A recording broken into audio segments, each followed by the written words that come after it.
After the divorce, my rich wife threw me out without a cent. I went to use the old card my mother had left me, but the banker turned pale and shouted, "Sir, quickly, look at this." I was in shock when I discovered that the rain hadn't stopped for 3 days. I remember that detail because Elena kept complaining about it. How the weather was ruining her birthday week. How the gray skies made everything feel so dreary. How she couldn't wear the new Louise Vuitton she'd bought because the streets were flooded. She said all of this while cutting into a $200 steak at Maria, her favorite restaurant in Central Park South, the one where the waiters knew her by name and always kept her preferred table by the window available. I wasn't eating. My plate sat untouched in front of me. The food growing cold while I watched her. Really watched her. The way she laughed too loudly at something her friend Marcus said over the phone. The way she didn't even glance at me when she finally hung up. The way her diamond earrings caught the candlelight. Earrings I'd given her for our 5th anniversary back when I still believed we were building something together. "You're not eating," she said, finally noticing me. Her voice had that edge to it. The one that always appeared when I wasn't performing my role correctly. "Are you trying to make some kind of statement, David?" I wasn't. I was just tired. Tired of being the husband she paraded around at charity galas while whispering to her friends that I was decent enough. Considering. Tired of living in her penthouse, sleeping in her bed, wearing clothes purchased with her family's money. Tired of being reminded in 1,000 subtle and not so subtle ways that I was a guest in her life, not a partner. "I'm fine," I said quietly. "Just not hungry." She rolled her eyes, actually rolled them like a teenager annoyed with a bargain, and went back to her steak. The waiter appeared asking if everything was satisfactory, and Elena launched into a detailed critique of the wine pairing. Using words I'd learned meant absolutely nothing except that she enjoyed making service workers scramble. That's when I knew. Sitting there in that overpriced restaurant, watching my wife of 7 years treat a stranger with more attention than she'd given me in months, I knew our marriage was over. Had been over probably for longer than I wanted to admit. The question wasn't whether we'd end. It was when and how much of myself I'd lose in the process. I didn't have to wait long for the answer. We didn't speak in the car ride home. Elena scrolled through Instagram, double-tapping photos of people I'd never met. People from her world, the world of trust funds and summer homes in the Hamptons, of prep schools and country clubs where memberships cost more than most people earned in a year. I'd never quite fit into that world despite 7 years of trying. My mother used to tell me that love didn't care about bank accounts. She'd say it while we sat in our small apartment in Queens, her working double shifts as a nurse, while I studied for the scholarship exams that would eventually get me into a decent college. She'd say it while we ate pasta for the 4th night in a row because that's what we could afford. She'd say it with such conviction that I believed her. She was wrong. Or maybe she was right. And what Elena and I had was never love at all. The penthouse was dark when we arrived. 23rd floor, floor-to-ceiling windows overlooking Manhattan. The kind of view that makes tourists press their faces against glass barriers and dream. I used to stand at those windows and feel like I'd made it. Like the kid from Queens had somehow cracked the code, married the princess, entered the castle.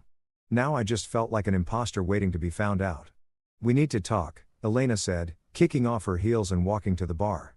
She poured herself a Scotch Malt 25 because of course without offering me one. Not that I wanted it. "Here it comes. I thought this isn't working," she continued, her back still to me. "You know it isn't working." I did know. But hearing her say it out loud made something crack open in my chest. Something I'd been keeping carefully sealed for months. "What do you want, Elena?" She turned then and I saw something in her face I'd never seen before. Not anger, not sadness, just a cold clinical assessment, like she was evaluating a bad investment. "A divorce," she said simply. "A clean one, quick, no drama." The word hung in the air between us. Divorce. The end of everything we'd built or everything I thought we were building. While she'd apparently been planning her exit strategy. "'Kay," I said. Because what else was there to say? Her eyebrows lifted slightly. She'd expected a fight, maybe. Tears, begging. But I'd learned something in 7 years of marriage to Elena Whitmore. She always got what she wanted. Fighting only prolonged the inevitable and gave her ammunition to use against you later. "Okay," she repeated. "That's it? What do you want me to say? That I'll fight for a marriage you clearly checked out of months ago? That I'll make this difficult?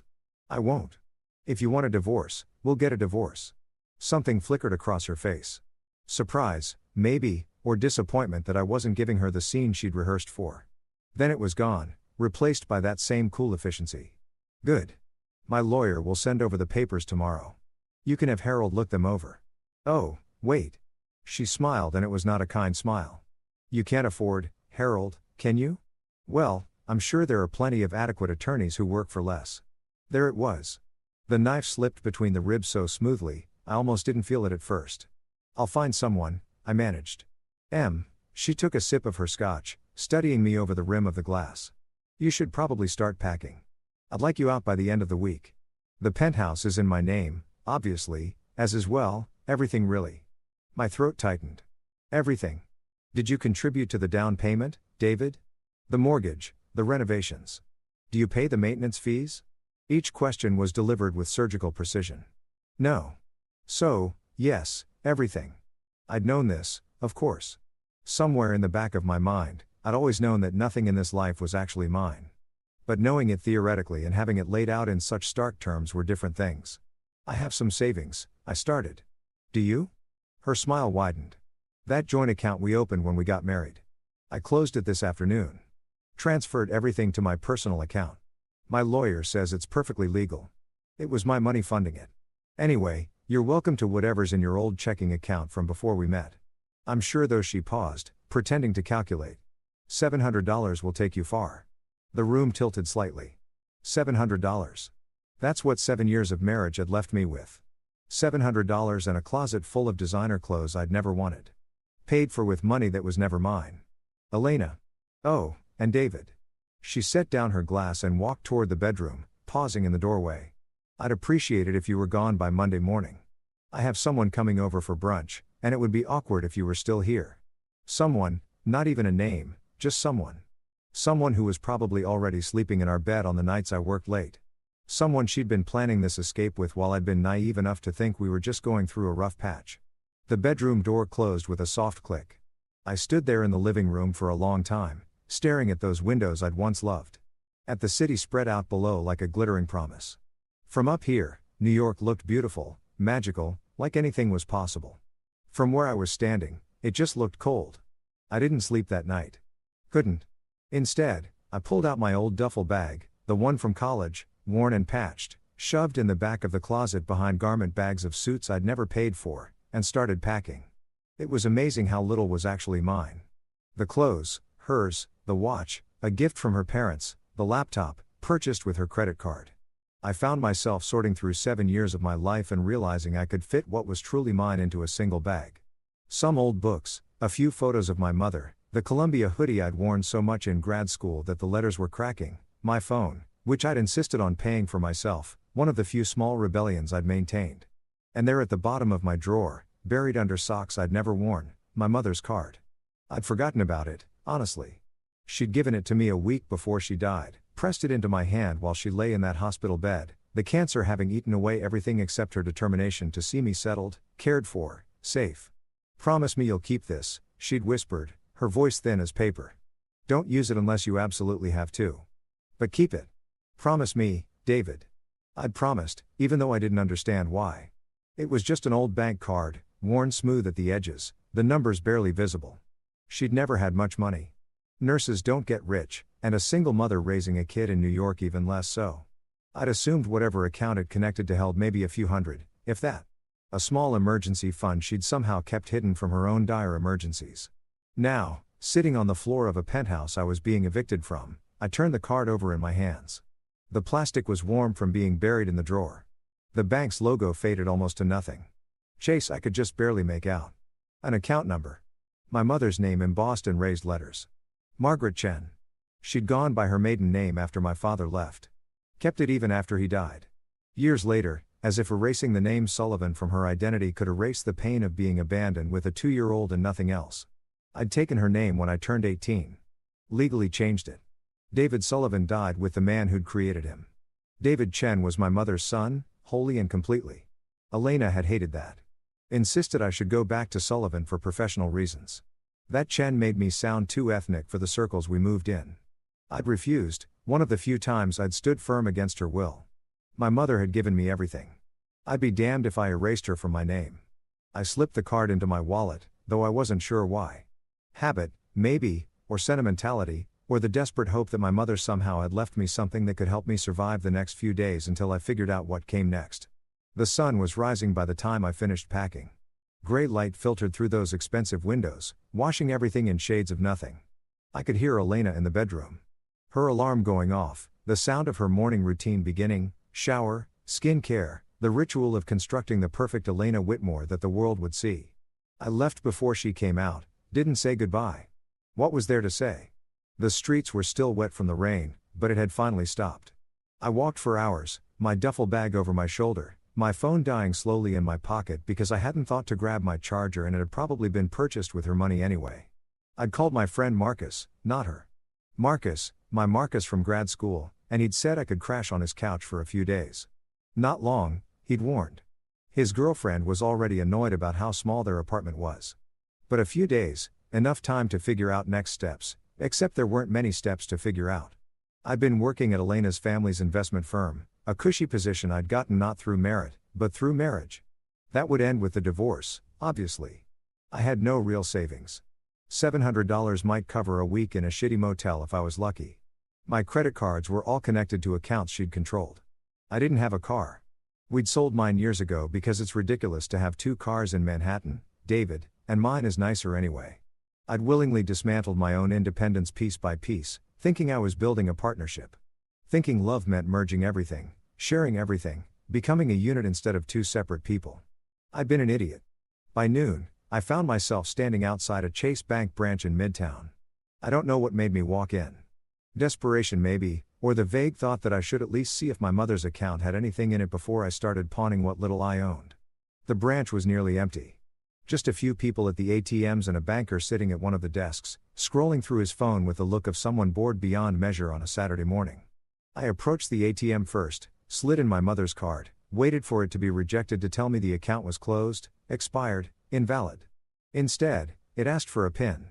I stood there staring at the screen, trying to remember. Had my mother ever told me? I entered her birthday. Invalid. My birthday. Invalid. One more try before the card would be locked. On impulse, I entered the date she'd given me the card. The day before she died, the screen changed. Account accepted. Would you like to check your balance? My hand trembled slightly as I pressed yes. The machine thought for a moment and then error. Please see a banker for assistance.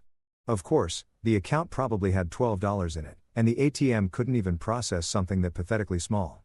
I pulled out the card and walked to the desk where the bored banker looked up with the expression of someone about to deliver bad news. He delivered 1,000 times before. Can I help you? Yeah. I have this card from my mother. She passed away 6 years ago and I'm just trying to see if there's anything in the account. I slid it across the desk feeling like I was begging. Maybe I was. He picked it up, glanced at it, started to insert it into his computer with that same bored expression. And then his face changed. It was subtle at first, just a slight widening of the eyes, a pause in his movements. But then he looked at the screen, looked at the card, looked at me, and the blood literally drained from his face. Sir, he said, his voice suddenly very different, very careful. Can you wait here for just one moment? Is something wrong? No, not wrong. Just please wait here. He stood up so quickly his chair rolled backward and then he was walking, almost running to the back offices, the card still in his hand. I watched him go, confused, a sick feeling building in my stomach. Had my mother done something illegal? Was this some kind of fraud? Was I about to be arrested for trying to access a dead woman's account? Minutes passed. Long minutes. Other bankers started glancing my way, whispering to each other. A woman in a suit came out of the back office, looked at me, said something sharp to the first banker I couldn't hear. And then they were both walking toward me, and the man's face was still pale. And the woman was carrying a folder. And Mr. Chen, she said, and her voice was gentle in the way people's voices get when they're about to change her life. I'm Rebecca Stein, the branch manager. Could you come with me, please? To somewhere more private. The sick feeling intensified. What's going on? Sir, the first banker said, and his voice was shaking slightly. Please, you need to see this. They led me to a private office in the back, closing the door behind us. The manager sat down across from me, opened the folder, and pulled out a statement. Mr. Chen, I need to verify your identity first. Can I see your driver's license? I handed it over with shaking hands. She studied it, compared it to something on her computer screen, nodded. It's you, she said quietly. You're really you. What are you talking about? She slid the statement across the desk. I looked down at it at the account number that matched my mother's card at the name Margaret Chen, primary account holder. David Chen, beneficiary upon death. And then I saw the balance. I stopped breathing. I had to be reading it wrong. Had to be. That many zeros didn't exist in my mother's world. Couldn't exist. It was impossible. I couldn't even finish the sentence. $247 million, the manager said softly. Give or take a few hundred, oh. The account has been accruing interest for 6 years. Your mother set it up as a trust that would transfer to you automatically upon her death, but only if you used the card she gave you. Until you did, it remained dormant. $247 million. My mother, Margaret Chen, who'd worked double shifts and worried about grocery bills and died in a hospital bed wearing a nightgown I'd bought at Target because it was all I could afford. $247 million. There must be a mistake, I whispered. But Rebecca Stein was shaking her head, pulling out more papers, more documents I couldn't focus on because the number kept swimming in my vision. No mistake, Mr. Chen, though I imagine you have questions about where this came from. Your mother left you something else. She pulled out an envelope sealed, my name written on it in my mother's careful handwriting. She instructed that this be given to you when you access the account along with this. She slid across a business card, heavy stock, embossed lettering. A law firm in London I'd never heard of. They've been managing your mother's estate. Well, your estate now. There are significant holdings beyond this account. Properties, investments, a trust that's been growing for decades. They'll need to speak with you immediately to begin the transfer process. I couldn't speak, couldn't think, could barely breathe. Mr. Chen, the manager said gently, I know this is shocking, but sir, whoever you thought your mother was, whoever you thought you were, everything just changed. I looked down at the envelope in my hands, at my mother's handwriting, at the card with the London law firm's information, and I thought about Elena in her penthouse, celebrating my departure with someone whose name she couldn't even be bothered to mention.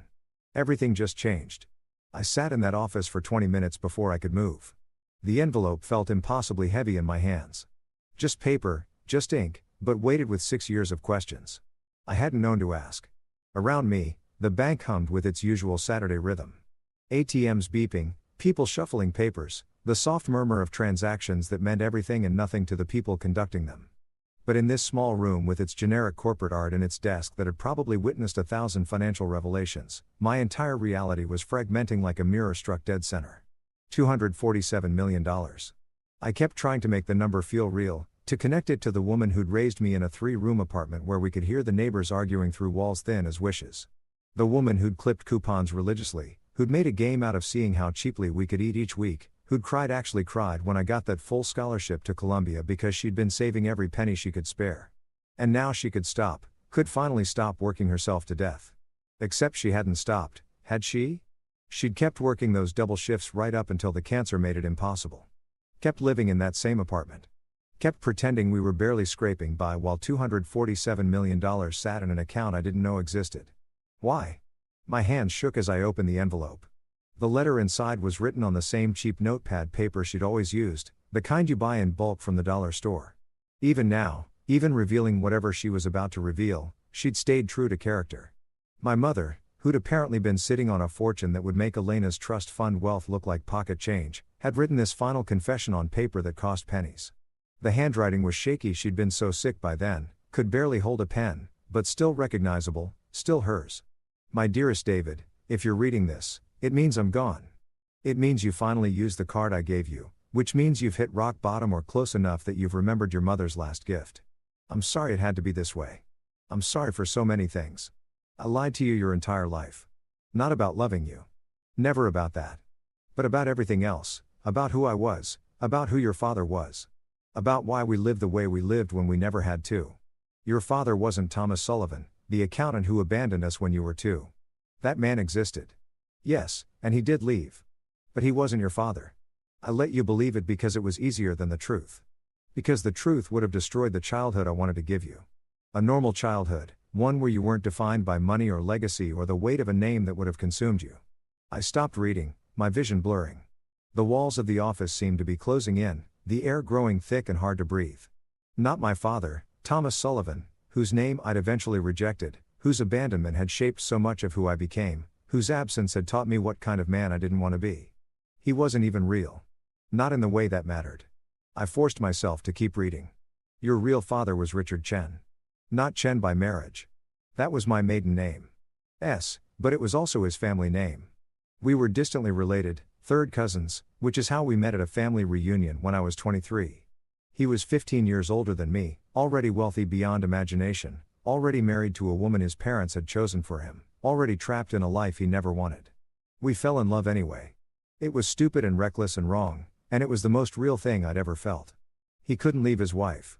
Not without destroying his family's business empire. Not without losing access to the children he already had. Not without causing a scandal that would have ruined dozens of lives. So we existed in the margins in stolen moments in a secret that grew heavier with every passing year. And then I got pregnant with you. Richard wanted to leave his wife then, was ready to burn it all down. But I wouldn't let him. I'd seen what that life did to people. David, the money, the power, the way it twisted everything it touched, made people into symbols instead of human beings. I didn't want that for you. I didn't want you raised in that world, suffocated by expectations and duty and the constant weight of wealth you'd never asked for. So, I left. Took the name Sullivan from a man who'd briefly meant something to me, created a fiction about abandonment, and raised you as if we were poor, as if we were struggling, as if we were normal. But Richard made me promise, made me swear that I would keep the money safe for you. That when you were old enough, strong enough, when you'd become whoever you were going to become without the wealth defining you, you'd have access to everything. Not just his fortune, but the truth. My hands were shaking so badly now I could barely hold the paper. He died when you were 7. Heart attack. I went to his funeral and stood in the back, anonymous, watching his legitimate family grieve. His wife never knew about us. His other children, your half-siblings, never knew about you. His company went to them, his public legacy, all the things he'd built in the world that mattered to people who measure worth in headlines and stock prices. But his personal fortune, the wealth he'd accumulated separately, the investments in properties and accounts he'd kept private, all of that he left to you through trusts and holding companies and legal structures so complex it would take a team of lawyers to untangle them.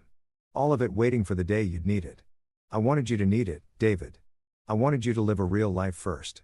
To struggle and fail and succeed on your own merit. To know what it feels like to earn something, to build something, to be someone without money making every door fly open before you even knocked. I wanted you to be strong enough to handle what's coming. Because this money, it's not a gift, sweetheart. It's a burden. It will change how people see you. It will make you question every relationship, every friendship, every kindness.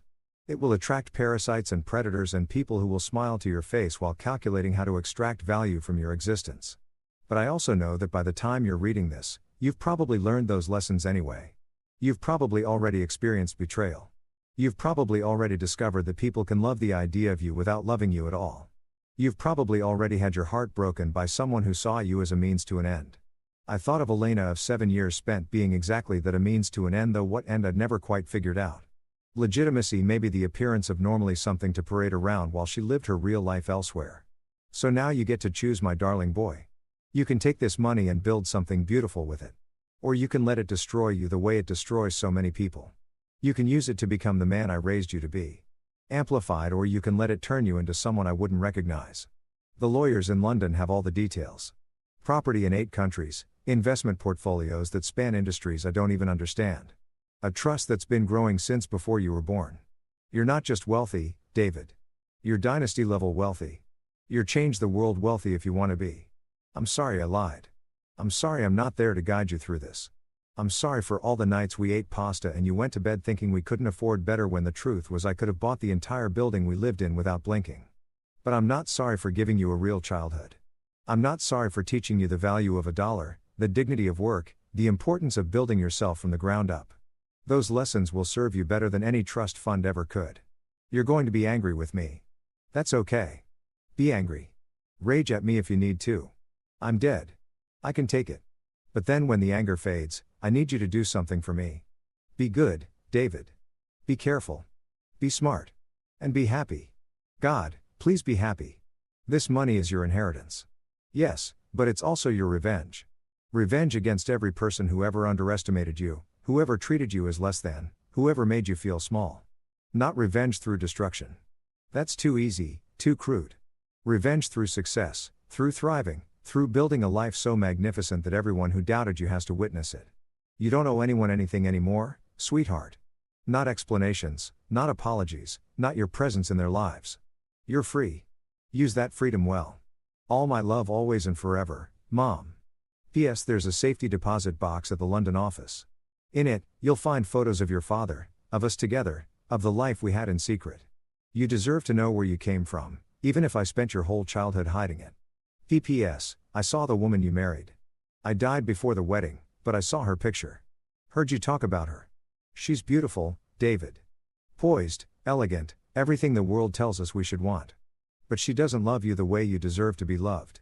I could tell even then, could hear it in your voice when you talked about her. A note of uncertainty, of trying to convince yourself. I hope I'm wrong. I hope by the time you read this, you've had a wonderful marriage and I'm just a paranoid dying woman projecting. But if I'm right, if she's hurt you the way I suspect she will, don't let her take anything from you that matters. Not your dignity, not your kindness, not your belief that real love exists. It does exist, baby. It's just rare.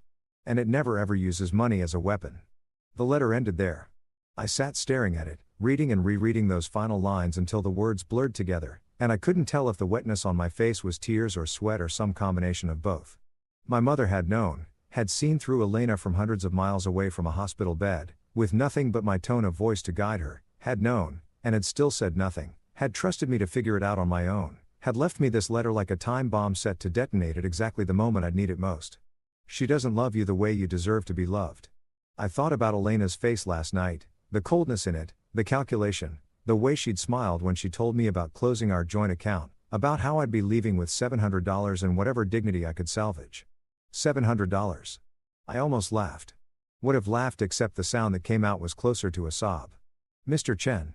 Rebecca Stein's voice pulled me back to the present. She was standing in the doorway holding a bottle of water and wearing the expression of someone who'd witnessed this scene before in different variations with different people whose lives had just been detonated by the past. I'm sorry, I managed. I just need a minute. Take all the time you need, but Mr. Chen, the lawyers in London, they'll need to hear from you soon. There are time-sensitive matters related to the estate, properties that need management decisions, investments that require authorization, legal structures that have been in holding patterns waiting for you to claim them. I looked down at the business card she'd given me earlier.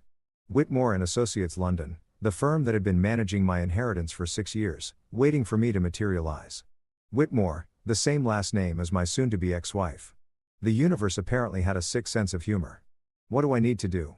I asked. Call them today if possible. They'll arrange for you to fly to London. First class, all expenses covered from your account. There's a team waiting to brief you on everything. The full extent of your holdings, the legal structures in place, the various entities your father created. She paused, choosing her words carefully. It's complicated, Mr. Chen. Dynasty-level wealth is always complicated. Dynasty-level wealth. The same phrase my mother had used. I thought about the penthouse I'd been evicted from. The one Elena was so proud of, the 23rd floor apartment that had seemed like the pinnacle of success. Thought about her family's wealth, old money from banking and real estate, the kind of fortune that bought influence and memberships, and the right to look down on people like me. Dynasty-level wealth made that look like a rounding error. There's one more thing, Rebecca said quietly. She pulled out another folder, this one thicker. Your mother left very specific instructions about privacy. She set up multiple layers of protection to ensure that when you claimed the inheritance, you could do so anonymously. Shell corporations, trusts, legal barriers between your name and the money. If you want, and I strongly recommend you do, you can keep this completely private. No one needs to know who you are or what you have. Not until you are ready to reveal it. Why would she do that? Rebecca smiled sadly. Because she was protecting you, Mr. Chen, from exactly the kind of people who'd come out of the woodwork if they knew. The distant relatives suddenly remembering family bonds. The investment opportunities that are too good to pass up. The charitable causes that desperately need your support. The romantic interests who find you fascinating for reasons they can't quite articulate. The romantic interests who'd throw you out with $700 and a smirk if they thought you were poor, but who'd cling like drowning swimmers if they knew the truth. So what do? You go to London. You learn about your inheritance. You make decisions about how you want to move forward. And in the meantime, she glanced toward the door, then back at me. In the meantime, you live your life as if nothing has changed. You don't tell anyone. You don't show any signs of sudden wealth. You let whatever's happening in your personal life play out naturally without the money influencing anything. You mean my divorce? She didn't answer directly, but her expression said enough. I mean, whatever relationships you're in the middle of resolving, let them resolve on their own terms, Mr. Chen. Let people show you who they really are without the variable of wealth confusing things. Let Elena show me who she really was. Except she already had, hadn't she? Last night in the penthouse with her casual cruelty and her talk of someone coming for brunch this morning, probably rolling over in bed and feeling nothing but relief that I was gone. Okay, I said. Okay, I'll call London. I'll figure this out. Good. Rebecca stood, then paused. Mr. Chen, for what it's worth. Your mother sounds like she was an extraordinary woman. She was. She'd been a nurse who worked herself to exhaustion while sitting on a fortune. She'd raised me to value things that mattered: kindness, education, work ethic, integrity, instead of things that impress people. She died in a hospital bed wearing a Target nightgown while holding the keys to a kingdom she never told me existed. She'd lied to me my entire life, and somehow it was the most loving thing she could have done. I left the bank in a daze. The city looked different now, though nothing about it had actually changed. Same streets, same people rushing past with their coffee and their phones and their lives. Same noise encased in beautiful, brutal indifference. But I was different. I walked for blocks without direction. My mother's letter folded carefully in my pocket. The bank card heavy in my wallet. The London law firm's number saved in my phone. The duffel bag over my shoulder felt absurd now. All my worldly possessions carefully packed. Ready to move into Marcus' cramped apartment and figure out how to rebuild from nothing. Except it wasn't nothing. It was $247 million, give or take, plus properties in 8 countries, plus investment portfolios, plus whatever else was waiting in London to be explained by lawyers who'd been managing my dynasty-level wealth while I'd been living in my wife's shadow. My phone buzzed. A text from Marcus. You close? Sarah's making lunch. Nothing fancy, but you're welcome to join. I stared at the message. Marcus and Sarah, who were letting me crash on their couch out of friendship and pity, who had no idea that I could buy their entire building without making a dent in my account, who were making me lunch, nothing fancy, while trying to figure out how to gently tell me I couldn't stay long. I should tell them, should tell someone. This secret felt like it was burning a hole through my chest, too big to contain. But Rebecca's words echoed, let whatever's happening in your personal life play out naturally. Let people show you who they really are. And my mother's, you don't owe anyone anything anymore. Not explanations, not apologies, not your presence in their lives. I texted back 30 minutes out. Thanks, man. Then I called the London number. A woman answered on the second ring. British accent, professional, but warm. Whitmore and Associates, how may I direct your call? My name is David Chen. I was told to call about an estate matter. A pause then. Mr. Chen, we've been waiting for you. Please hold for Mr. Whitmore. Another pause, longer this time. I kept walking, letting the city flow around me, thinking about how my life had been split into before and after without my permission. Before the bank, after the bank, before the letter, after the letter, before I knew who my father was, after I knew I'd never actually known him at all. Mr. Chen, the voice was male, older, cultured in that way British lawyers seem to have perfected. Alexander Whitmore, I had the privilege of knowing your father and the honor of serving as executive for your mother's wishes. I cannot tell you how pleased we are that you finally accessed the account. We were beginning to worry. Worried I'd never use it. Worried about what that would mean for you. Yes. Your mother was very specific. You were to receive nothing until you needed it. The fact that you needed it concerns me. I thought about Elena, about the penthouse, about $700 in a smirk. I'm fine, I lied. Forgive me, Mr. Chen, but I've been managing family fortunes for 40 years. No one accesses an emergency inheritance when they're fine. However, that's neither here nor there. What matters now is bringing you up to speed on your holdings and ensuring proper transfer of authority. How soon can you fly to London? I don't know. I need to do what? I had nowhere to go. No job to request time off from. No obligations tying me anywhere. The divorce papers would come whether I was in New York or London. Elena didn't want me at the penthouse. Marcus' couch was a temporary solution at best.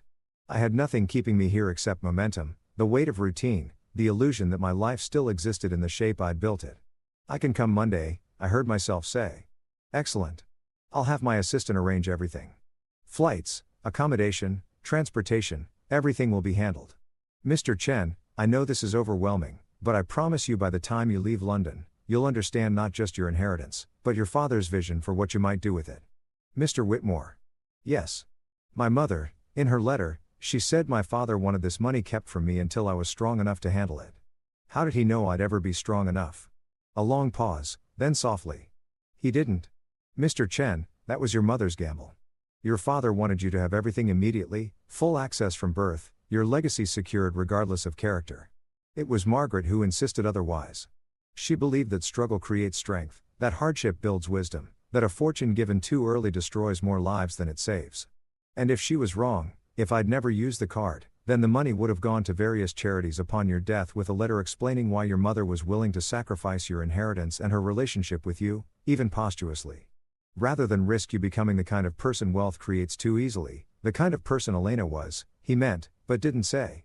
The kind who measured worth in zeros and treated people like accessories, beautiful and disposable. I'll see you Monday, Mr. Whitmore. Monday and Mr. Chen, welcome to your new life. Try to enjoy it. He hung up. I stood on the corner of 5th Avenue and 42nd Street, surrounded by thousands of people who had no idea that everything had just changed, watching the city pulse and breathe and continue forward like it always did. Somewhere uptown, Elena was probably still asleep or maybe already entertaining her someone, celebrating her freedom from the burden of a husband who'd never quite measured up. Somewhere in my pocket, my mother's letter described a fortune that would make Elena's trust fund look like pocket change. And somewhere deep in my chest, something I'd thought was broken started to resemble something else entirely. Not quite hope, not yet, but possibility. The revenge of simply becoming who I'd always been, only more so, only amplified, only free. Marcus's apartment smelled like garlic and burnt toast. I stood in the doorway of the 5th floor walk-up in Hell's Kitchen, my duffel bag still over my shoulder, and tried to reconcile the person I'd been when I left this morning with the person standing here now. Same clothes, same face in the reflection of their hallway mirror.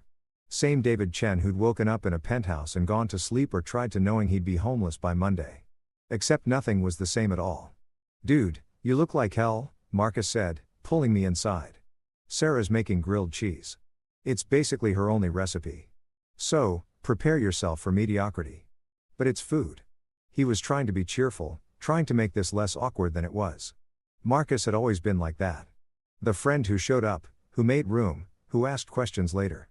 We'd met in grad school, bonded over being the scholarship kids in a sea of trust fund economists, stayed friends even after I'd married into the world we'd both resented. He'd never liked Elena, had been too polite to say it directly, but I'd seen it in his face at the wedding, in the way he gradually stopped inviting us to things. In how our friendship had winnowed down to occasional texts and the kind of surface-level catch-ups that mean you were not really friends anymore, just people who used to be. And now I was here on his couch pretending to be the person he thought I was. Thanks for this, I said, dropping my bag by the door. I know it's not ideal. It's fine. Really, Sarah's a little stressed about the space, but she'll get over it. You're my boy. We take care of each other. He punched my shoulder lightly. That male affection that doesn't know how to express itself properly. So, you want to talk about it? Not really. Elena finally pulled the trigger. Something like that. He nodded, not pushing. Marcus understood the value of silence, of letting things breathe instead of forcing them into the open before they were ready. Sarah emerged from the kitchen carrying a plate of sandwiches that were indeed slightly burnt. She was small and fierce with the kind of energy that made their tiny apartment feel even smaller. I'd met her a handful of times, always at gatherings where Elena had dominated the conversation and Sarah had watched with barely concealed judgment. She'd never liked Elena either. I was starting to realize how many people hadn't. David, she said, not unkindly, but not warmly either. Marcus said you needed a place to crash for a few days. Just a few days, I assured her. I'm figuring things out. Aha. She set the plate down on their coffee table, which was also their dining table, which was also their workspace. Look, I'm going to be straight with you because that's who I am. You can stay here through the week. We've got Marcus's cousin coming Friday for a visit. So, you'll need to be out by Thursday night. That gives you 5 days to find something more permanent. 5 days. In another timeline, the one from this morning, 5 days would have been a crisis. Nowhere near enough time to find an affordable apartment in New York, even a studio in the outer boroughs. Not with $700 and no job and a divorce in progress. In this timeline, I could buy this building before Thursday. Could buy the whole block. Could solve every one of their problems with a phone call. The thought made me feel sick and powerful in equal measure. 5 days works, I said. Thank you both of you. We ate the sandwiches, which were exactly as mediocre as advertised. Marcus talked about as well something in data analysis for a marketing firm. The kind of work we'd both sworn we'd never do back when we thought we'd change the world through economic policy. Sarah complained about her supervisor, about the tiny kitchen, about the landlord who kept promising to fix the water pressure and never did. Normal problems, small problems.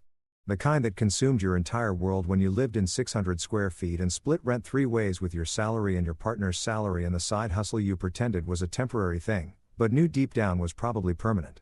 I listened and nodded and contributed nothing about my own situation. And the whole time I felt like a fraud, like I was playing a part in a show where everyone else thought it was real life. My phone buzzed. An email from Whitmore Associates. Flight confirmation attached.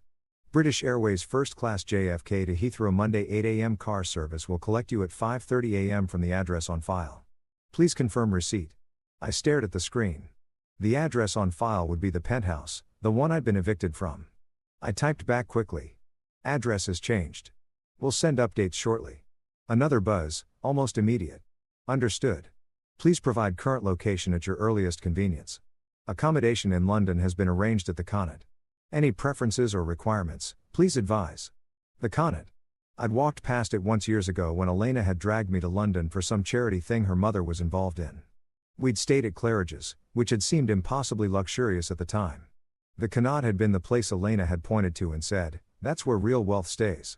Not people like us, people who've had it for centuries. People like my father, apparently. I set my phone down before Marcus could see the screen. You okay? He asked. You look weird. Just tired. Long day. Yeah, I bet. Divorce is exhausting. He leaned back, the couch groaning under his weight. So, what's your plan? You still working at Elena's family firm?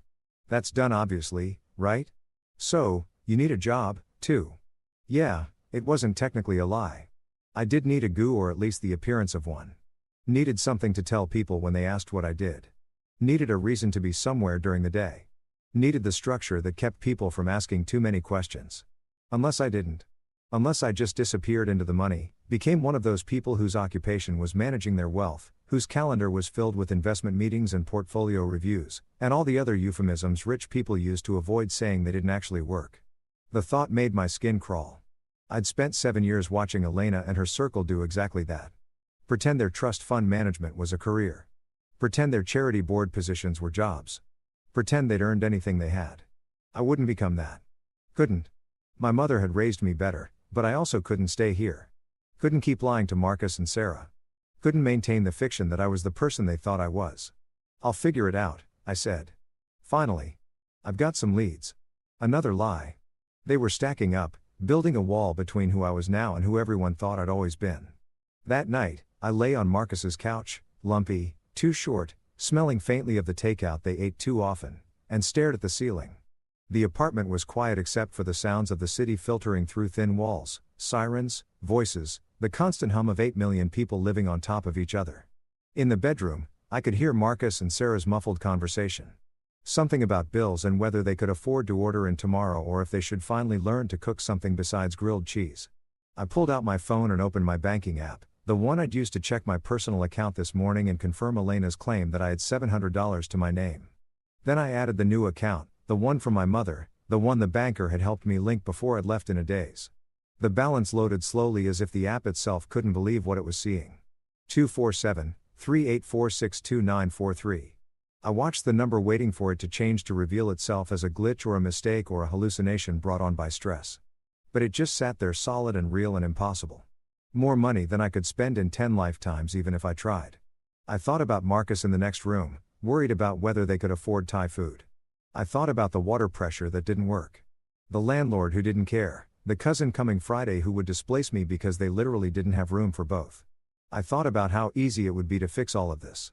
One phone call, one transfer, problem solved, friendship secured, gratitude eternal.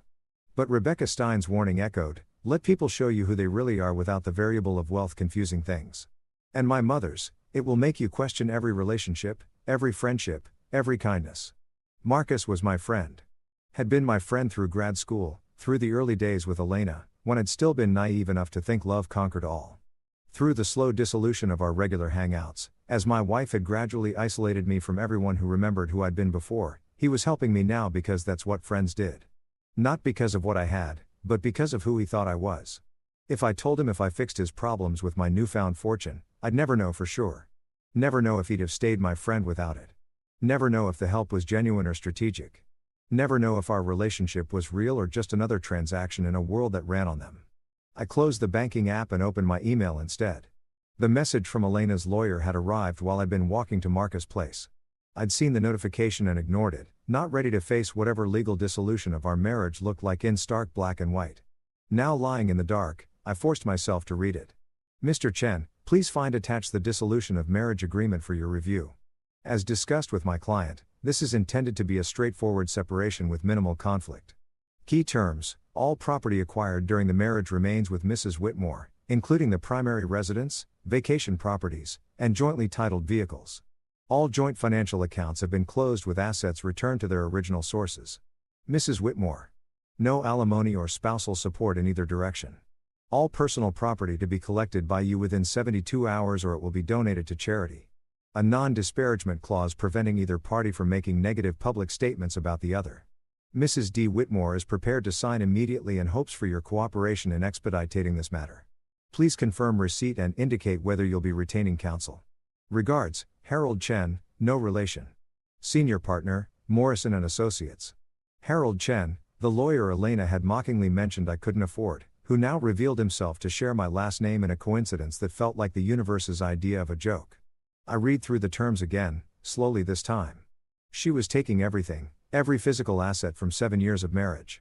The apartment I'd lived in, the car I'd driven, the furniture I'd helped pick out. All of it legally hers because she'd paid for it. Because I'd been too grateful to be loved by someone like her to insist on contributing, to maintain any independence, no alimony. That made sense. She didn't need my money, and I apparently had none to give. A clean break for her, a financial catastrophe for me, bombs. Or it would have been this morning. Now it was just insulting, petty, the kind of power play people made when they thought they held all the cards and you held none. A non-disparagement clause. That was interesting. That meant she was worried about what I might say, what stories I might tell, what truths I might reveal about our marriage. It meant she understood on some level that she'd behaved badly enough that she needed legal protection from the consequences. I should sign it, should take the easy way out, let her have her clean break and her clear conscience and her certainty that she'd won. But something in me, something my mother had maybe known would be there when she designed this whole elaborate test. Refused. Not yet. Not until Elena had shown me fully who she was.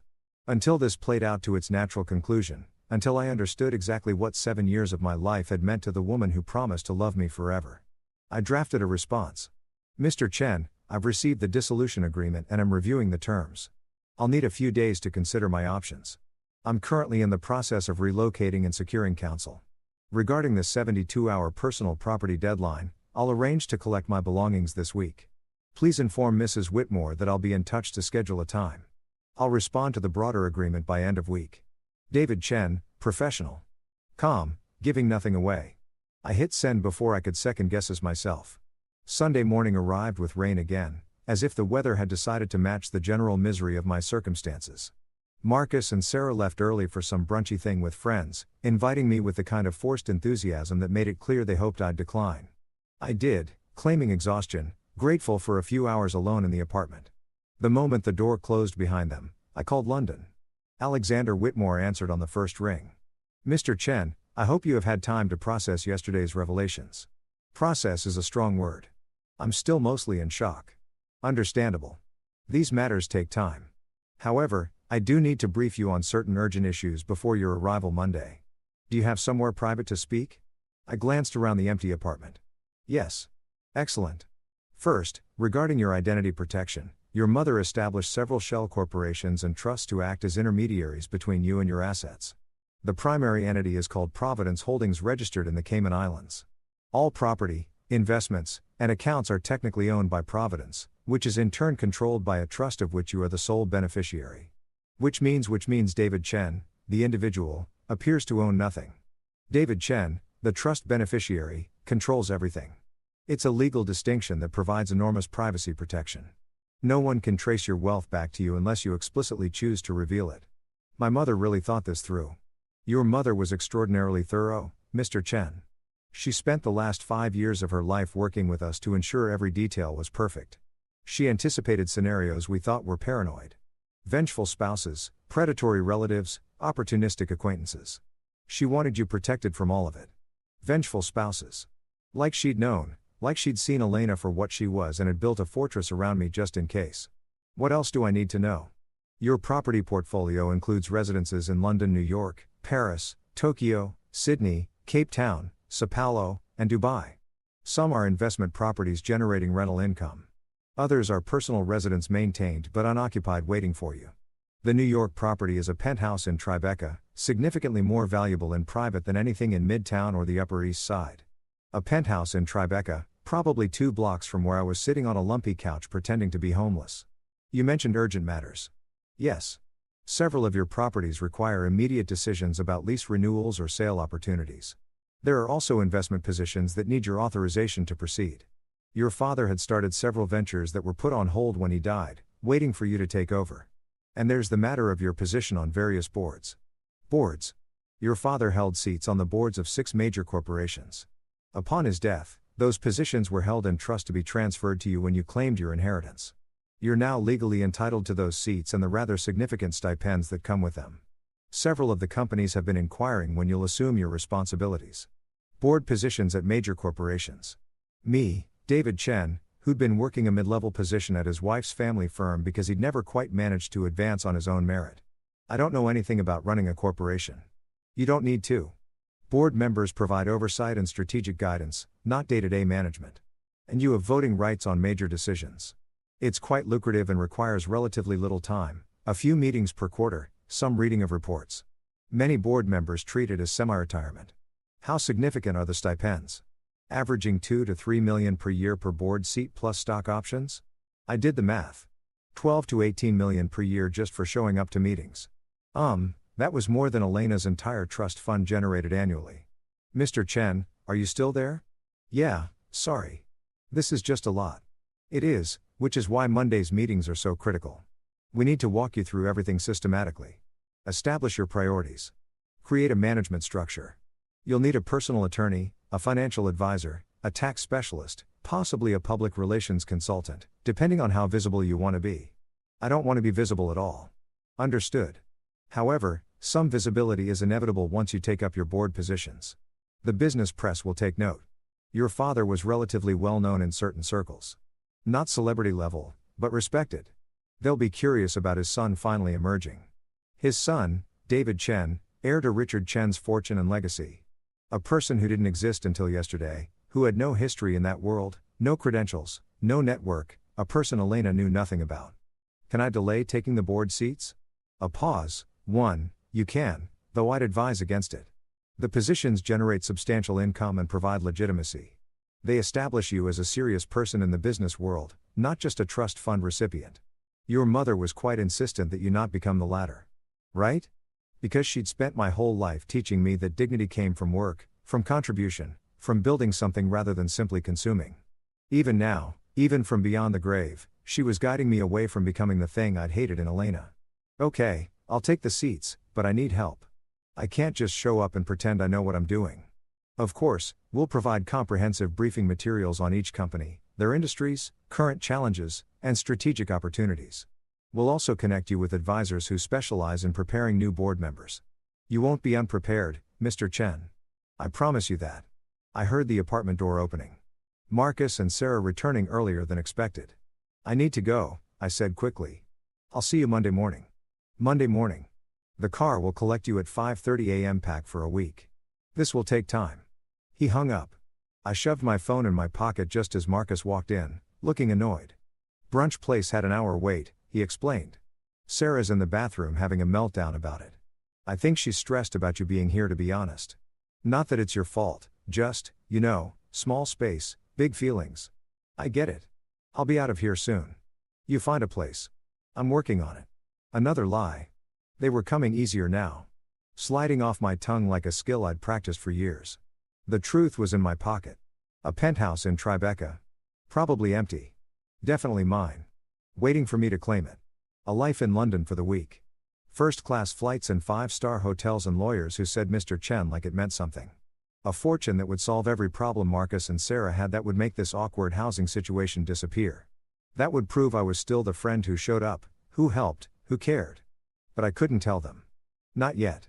Not until this thing with Elena played out.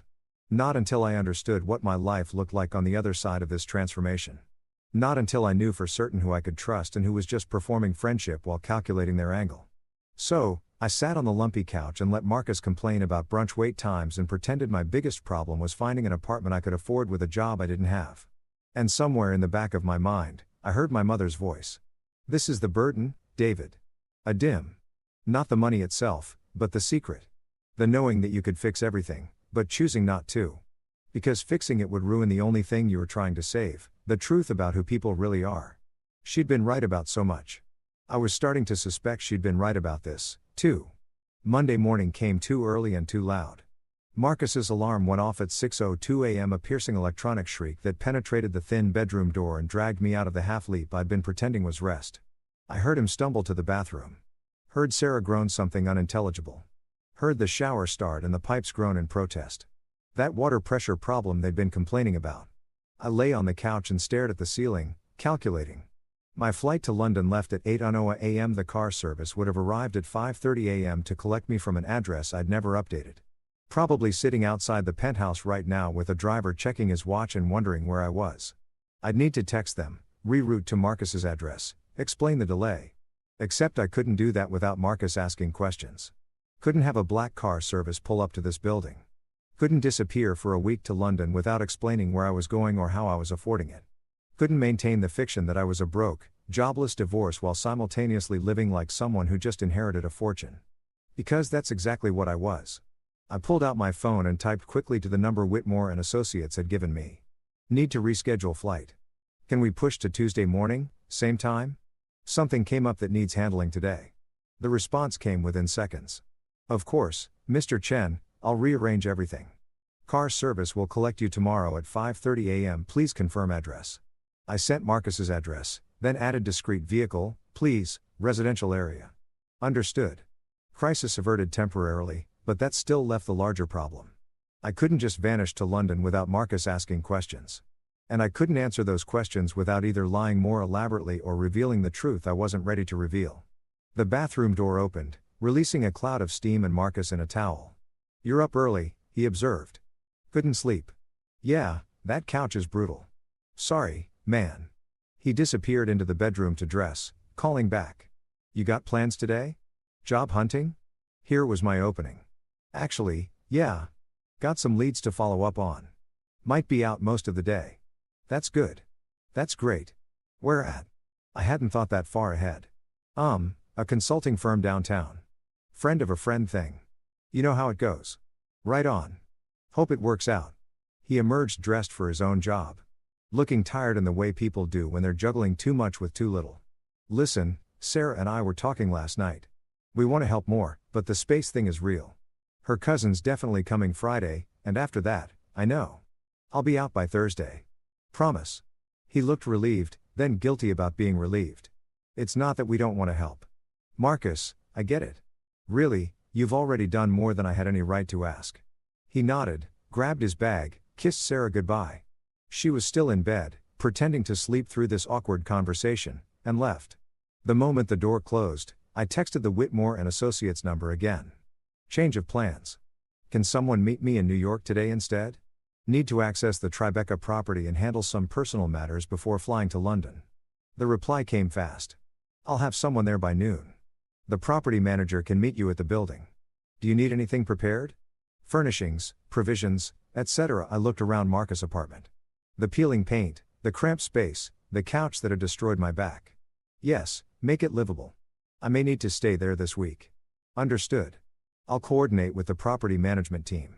They'll have everything ready just like that. Money made things happen, made problems dissolve, made the impossible become a simple matter of coordination and cost. I understood suddenly why people got addicted to this. Why Elena moved through the world expecting every inconvenience to evaporate, every desire to be instantly gratified. When you had enough money, reality itself became negotiable. The thought made me uncomfortable in ways I couldn't quite articulate. But first, I had to deal with the penthouse. Elena's penthouse. The one where 7 years of my life still sat in a closet waiting to be collected within the 72-hour deadline her lawyer had imposed. I texted her at 9:0 a.m. Need to collect my things today. Will noon work? No response. I tried again at 9:30. Elena, the lawyer gave me 72 hours. I'm respecting your space, but I need access. Please. Still nothing. At 10 a.m., her lawyer responded instead. Mrs. Whitmore will not be present. Building concierge has been notified to provide access. Please complete your collection by 22 p.m. Not even the courtesy of a direct response, just her lawyer maintaining the buffer, keeping everything clinical and distant. Fine. I packed my duffel bag, still mostly empty since I'd barely unpacked at Marcus, and headed uptown. The subway was crowded with Monday morning energy. People pressed together in that particularly New York way of being physically intimate with strangers while maintaining absolute psychological distance. I used to hate the subway. Elena had insisted we take cars everywhere, Ubers when she was feeling casual, her driver when she wanted to feel important. She'd made fun of people who took public transportation. Called it unnecessarily democratic, like rubbing shoulders with regular New Yorkers was beneath her. Now standing in a car packed with delivery workers and students and office drones, I felt more real than I had in years. These were people who worked for what they had, who counted dollars, who understood that time was money because they sold their time in hourly increments. These were people my mother had wanted me to understand, to be in the ways that mattered. The penthouse building looked exactly the same as it had Saturday night.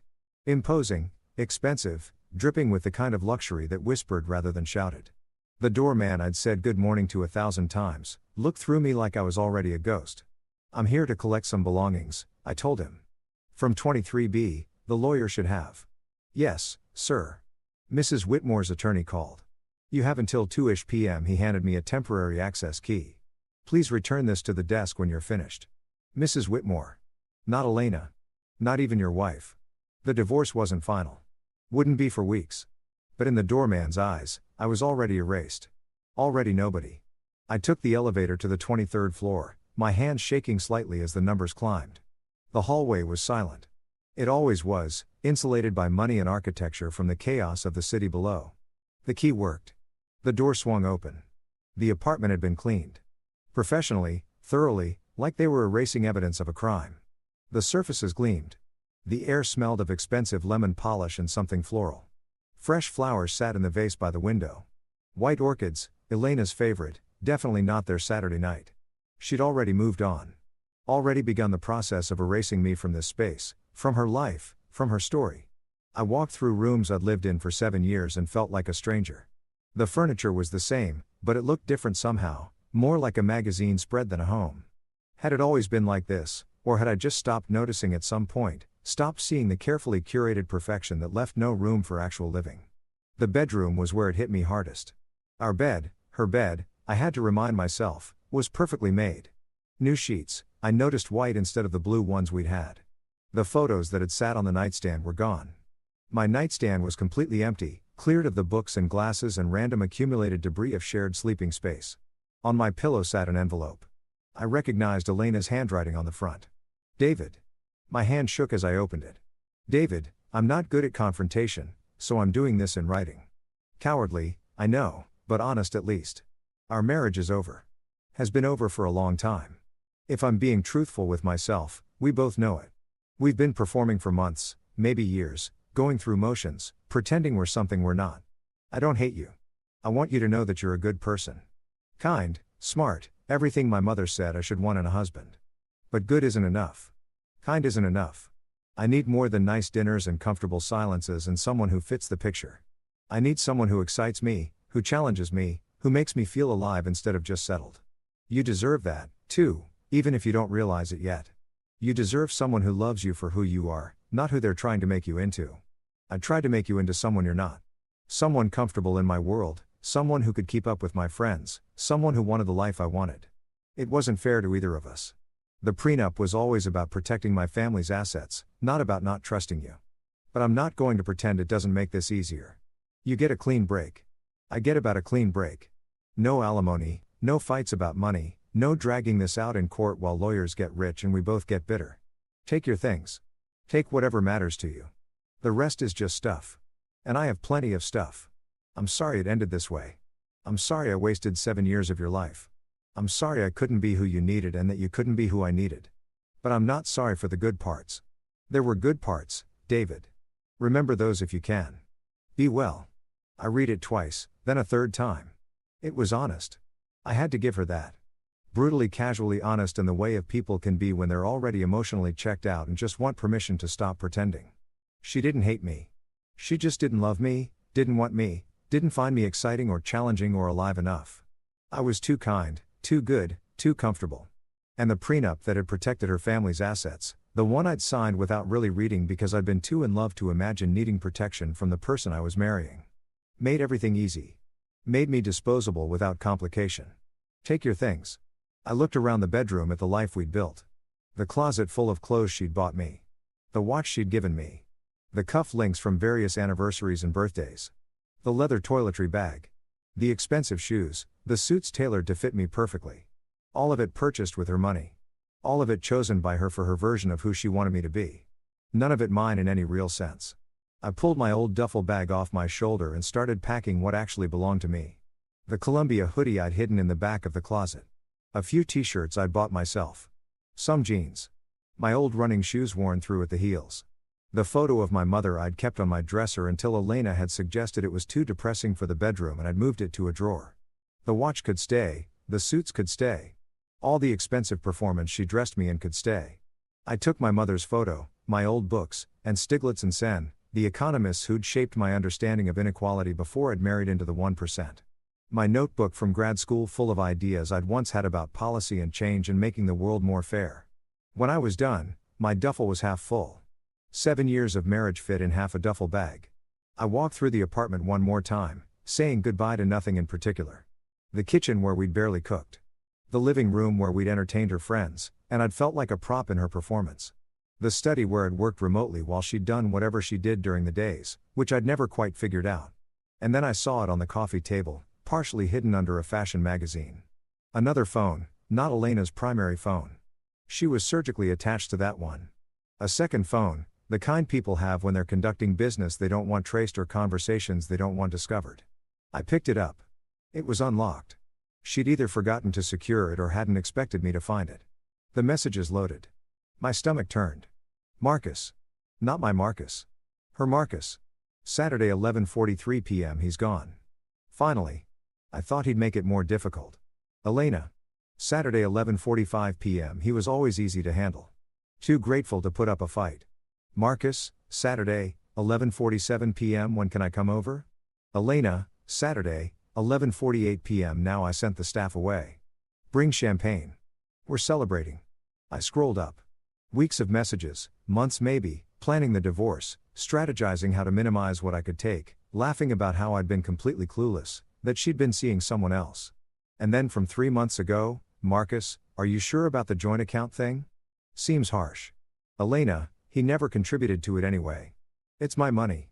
He's just been living off me like a leech for 7 years. I'm taking back what's mine. Marcus, I guess.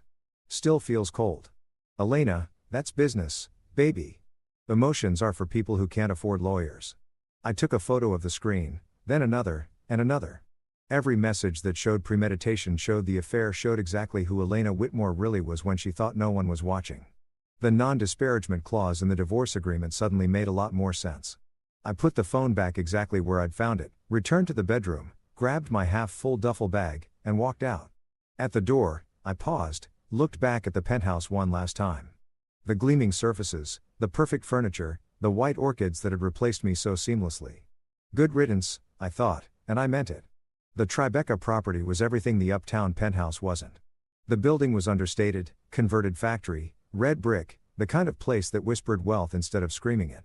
The lobby was industrial chic, all exposed beams and polished concrete with a single desk where a woman in her 40s sat reading a tablet. Mr. Chen, she said, standing as I approached. Not a question. She'd been expecting me. I'm Patricia Walsh, the building manager. Welcome home. Home? The word felt strange. Thank you. Mr. Whitmore's team called this morning. We've had the unit fully prepared. Linens, provisions, everything you should need for an extended stay. There's also a welcome packet with building information, local service, and contact numbers for anything you might require. She handed me a key card and what looked like a tablet. The unit is fully smart, climate, lighting, security, everything controlled through the app. I've programmed your preferences based on what the London office provided. What preferences? They don't know. From your mother's notes, Mr. Chen, she was very thorough. Of course, she was. Even dead, my mother was taking care of me. We took the elevator to the top floor, the penthouse, naturally, because apparently I was a penthouse person now, whether I liked it or not. The doors opened directly into the apartment. I stepped inside and stopped breathing. Floor-to-ceiling windows overlooked the Hudson River. The space was open concept, but warm somehow. Exposed brick walls, hardwood floors, furniture that looked comfortable instead of just expensive. There were bookshelves actually full of books. Art on the walls that looked like someone had chosen it for beauty rather than investment value. It looked like a home. Your mother designed it, Patricia said softly. Years ago, when she bought the property, she said it should feel like you, who you really were, not who you might pretend to be. My throat tightened. She never lived here. No, she visited a few times during construction to oversee the details, but she never stayed. She said it wasn't for her. It was for you, for when you needed it. I walked through the space in a daze. The kitchen had a coffee maker, my preferred brand, the one Elena had made fun of as pedestrian. The bathroom had the same cheap shampoo I'd used in college, the kind I'd stopped buying when Elena had stocked our bathroom with $100 bottles of product I couldn't pronounce. In the bedroom on the nightstand sat a framed photo I'd never seen before. My mother and a man I didn't recognize. Younger versions of themselves laughing at something beyond the camera's view. They were standing in front of what looked like a Chinese restaurant, his arm around her shoulders, her hand on his chest. Richard Chen, my father, the man I'd never met, never known existed until 3 days ago. He looked happy. They both did. I picked up the frame, studying their faces. He had my eyes, or I had his, I supposed. My mother's smile was different in this photo than any smile I'd seen in person. Unguarded, genuine, lit from within by something that had nothing to do with putting on a brave face for her son. This was what she'd given up. This happiness, this love, this man who'd made her laugh like that. For me, to give me a normal childhood, to protect me from the burden of wealth, to let me become whoever I was going to become without the weight of dynasty crushing me. I set the photo down gently and walked to the windows. The city spread out below looked different from this angle. Not the tourist view I'd had uptown, all glitter and performance. This was the working city. The piers, the warehouses being converted to luxury spaces, the river that had once meant commerce and now meant views for people who could afford them. My phone buzzed. A text from Marcus. How'd the interview go? When will you hear back? Right. My fictional consulting job interview went well. I typed back, they want me to do a trial project this week. Might need to stay elsewhere for a few days. Don't want to disturb you guys with my schedule. Not technically a lie. I did have a project. Learning to be David Chen, heir to a fortune, board member, person of consequence, and I would be staying elsewhere. That's great news, man. Where will you crash? Friend's place downtown. Sublet situation. I'll explain later. Another lie. They were piling up, building a wall between my old life and my new one, between who Marcus thought I was and who I was becoming. Patricia appeared with the welcome packet. Is there anything else you need, Mr. Chen? No, this is perfect. Thank you. She smiled. Your mother loved you very much. We all knew that. Everyone who worked on this project, she talked about you constantly, what you liked, what you needed, what would make you happy. She wanted this space to be a refuge, not just a property. She succeeded. Patricia left me alone in the apartment. My apartment, I had to keep reminding myself. I walked through the rooms again, slower this time, taking in the details. Books on the shelves I'd mentioned loving and passing conversations with my mother years ago. A coffee table that was the right height for someone my size to work at comfortably. A desk positioned to catch the afternoon light with a view that inspired rather than distracted. Every detail chosen with care. Every element designed around the person I actually was, not the person someone wanted me to be. Elena's penthouse had been a stage set. This was a home. I sat on the couch, comfortable, perfect, exactly right, and pulled out the photos I'd taken of Elena's secret phone. The affair, the planning, the calculated cruelty of someone who decided I was a leech, a burden, a 7-year mistake to be corrected with maximum efficiency and minimum cost. Emotions are for people who can't afford lawyers. I thought about my mother's letter. This money is your inheritance, yes, but it's also your revenge. Not revenge through destruction. That's too easy. Revenge through success, through thriving, through building a life so magnificent that everyone who doubted you has to witness it.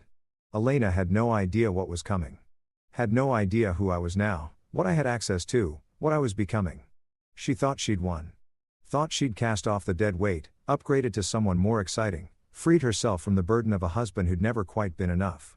She thought I'd be scrambling for apartments I couldn't afford, jobs I was lucky to get, a life rebuilt from scraps.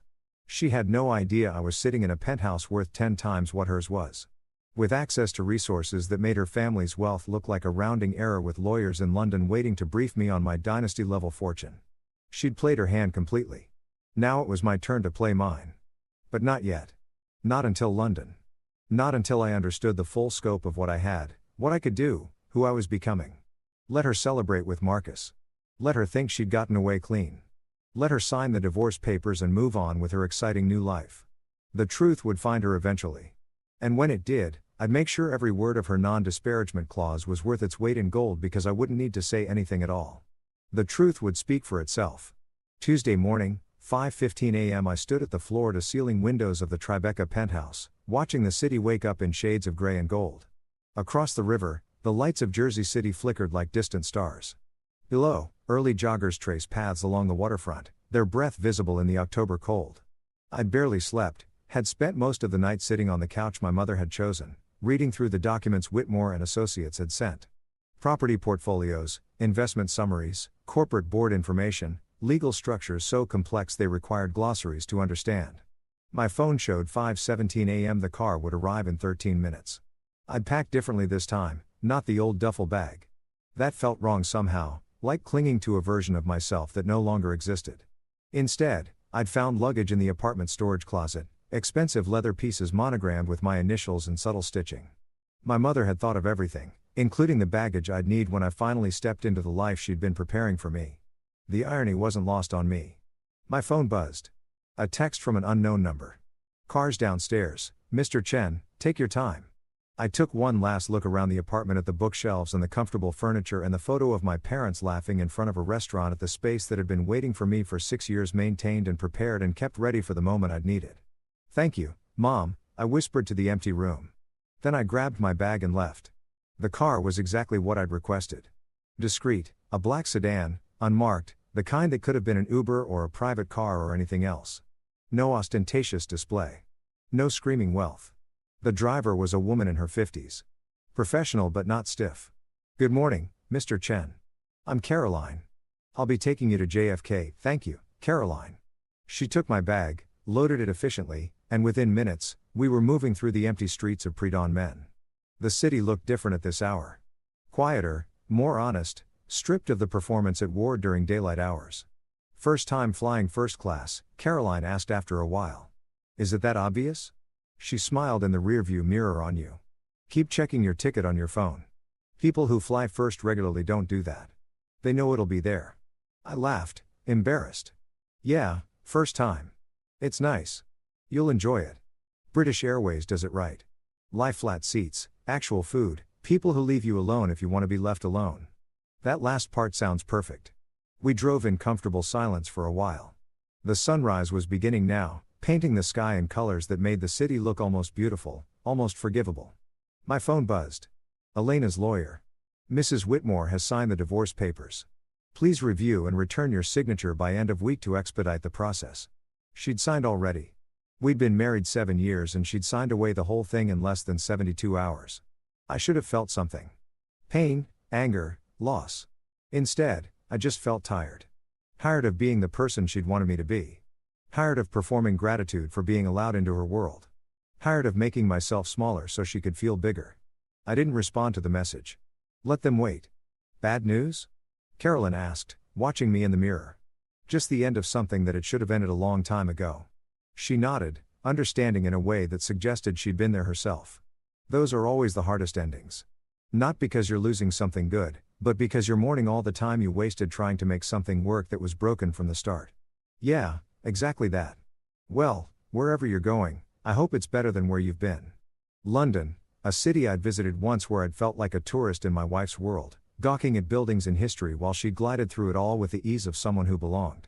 Now I was going back as someone different, someone with property there, with lawyers waiting, with a father's legacy to claim and a life to figure out. "Me too," I said. JFK at 6:20 a.m. was a study in controlled chaos. Business travelers moving with grim efficiency. Families wrangling children and luggage. The eternal hum of announcements and rolling wheels and people going somewhere, anywhere, away from wherever they'd been. Caroline pulled up to the British Airways terminal. "Have a good flight, Mr. Chen. And whatever you're running from, let it stay behind you. Whatever you're running toward, let it be worth it." "How do you know I'm running?" She smiled. Everyone who takes a 5:30 a.m. car to catch an international flight is running from something. The question is whether they're running towards something better or just running. I thought about that as I walked through the terminal. Was I running or was I finally moving forward after years of standing still? The first-class check-in had no line. The agent took my passport, looked at her screen, and her entire demeanor changed. "Mr. Chen, welcome. You're all set. We've upgraded you to our new first-class suite at no additional charge. You'll board through the expedited security line. And the Concord Lounge is available if you'd like to wait there." "The what?" "The Concord Lounge for our premium passengers. Complimentary breakfast, showers, quiet workspace, whatever you need. Premium passengers." That's what I was now. Not a guy grateful to be flying at all, but someone airlines upgraded without being asked. Someone lounges were available too. Someone the system recognized as mattering. It felt wrong and right in equal measure. The lounge was exactly what you'd expect. Leather chairs, abundant power outlets, a breakfast spread that could have fed a small village. A few other travelers scattered throughout. All of them carrying themselves with that particular confidence that comes from never having worried about money. I loaded a plate with food I didn't particularly want and found a corner seat away from everyone. Pulled out my phone and started reading through the briefing documents Whitmore and Associates had sent. Chen Family Holdings Overview. Total estimated value $1.2 billion as of current fiscal quarter. Primary components: liquid assets of securities 247 mm, real estate portfolio 340 milliseconds, corporate holdings and investments 520 mm, art and collectibles own 93 meters, $1 billion, not 247 million like the banker had said. That was just the liquid cash. The full portfolio was $1 billion. I read the number 3 times trying to make it feel real. Failing the real estate section was particularly overwhelming. London 5-bedroom penthouse Mayfair Zoo value 45 some, New York Tribeca penthouse 4-bedroom in value 38 arms, Paris historic apartment 6 Mon value 22, Tokyo modern residence Shibuya Eastern value 18 inches, Sydney waterfront home Point Piper Eastern value 28 million. Cape Town Villa Clifton Est value 2 S Paulo penthouse Jardines Eastern value 8, Dubai apartment Burj Khalifa Eastern value 15 mm, Moss additional investment properties generating rental income 23 units across various markets, total Australian laws value 154 miles. I own property on 4 continents, had homes in cities I'd barely heard of let alone visited. The apartment in Paris alone was worth more than most people would earn in multiple lifetimes. And I'd been living in Elena's penthouse, grateful for the privilege, never knowing I had my own property sitting empty, waiting for me. The corporate holdings were even more staggering. Board positions with voting rights and stipends. Tech Venture Capital Partners, annual stipend 2.8. Global Logistics International annual stipend C3.2. Chen Pacific Investment Group annual stipend 22.1 M. Renewable Energy Holdings Lua annual stipend 1.9 M. Healthcare Innovation Fund annual stipend 22.4 M. Asian Markets Development Corporation annual stipend 3.1, $15 million per year just for attending board meetings. That was more than Elena's entire family generated from their supposedly impressive trust fund. I was richer than the woman who'd thrown me out for being poor. The absurdity of it would have been funny if it wasn't so devastating. First time seeing the big picture. I looked up. A man in his 60s had taken the seat across from me. Silver hair, expensive suit, the kind of face that had spent decades in boardrooms making decisions that affected thousands of lives. "I'm sorry," he gestured at my tablet. "The way you're staring at those documents, the particular expression of someone seeing their net worth laid out for the first time and trying to process what it means. I've seen that look before, usually on the faces of lottery winners or people who've just inherited something significant. I should have been annoyed at the intrusion of instead. I was curious. Which were you?" "Neither. I built mine the old-fashioned way. 60-hour weeks for 40 years, 3 failed marriages, and more stress ulcers than any human should survive." He extended a hand. "Jonathan Chen. No relation, I assume, though the name made me notice your documents." I shook his hand. "David Chen. And no, probably not related, though. I'm learning my family history is more complicated than I thought." "Isn't everyone's?" He settled back in his chair. "Word of advice if you want it. Don't let the numbers define you. I see a lot of people, young people usually, who inherit or suddenly acquire significant wealth and it destroys them. They stop being people and become portfolios. Stop having goals and start having acquisition strategies. You think that's what happens? I think money is a tool or a trap depending on how you approach it. Used right, it gives you freedom. Freedom to pursue what matters to help you want to help to build something meaningful. Used wrong, it becomes your identity, your only identity." I thought about Elena, about her friends, The ones who'd never worked a day in their lives but talked constantly about being busy with their foundation boards and charity galas. People who'd let their money become their entire personality. How do you know the difference? I asked. Ask yourself what you'd do if you lost it all tomorrow. If the answer is panic or not know who I am anymore, you've let it become a trap. If the answer is figure it out and rebuild, you're using it as a tool. And which are you? He smiled. I'd be fine. Annoyed definitely, but fine because I know who I am independent of the bank balance. Took me 3 divorces and a heart attack to figure that out, but I got there eventually. 3 divorces sounds expensive. 3 divorces to women who loved my money more than they loved me was the expensive part. The divorces themselves were just a correction. He stood, grabbed his bag. They're calling my flight. But David Chen, not related. Remember, wealth is an amplifier. It makes you more of what you already are. If you're generous, it lets you be more generous. If you're cruel, it lets you be more cruel. If you're lost, it makes you more lost. And if you're angry, he paused studying me, then it lets you be more angry, which can be useful. If the anger is directed at the right targets and channeled into the right actions, but anger that just burns without purpose, that'll consume you faster than any amount of money can sustain. He left. I sat there with my tablet, my billion-dollar portfolio, my board positions and properties and liquid assets and thought about anger. I was angry at Elena for 7 years of making me feel small at myself for letting her at the system that let people like her glide through life on inherited wealth while people like my mother work themselves to death. But Jonathan Chen, not related, was right. Anger without purpose was just corrosive. Anger channeled into something constructive, something meaningful, something that made the world better rather than just making you feel better. That was different.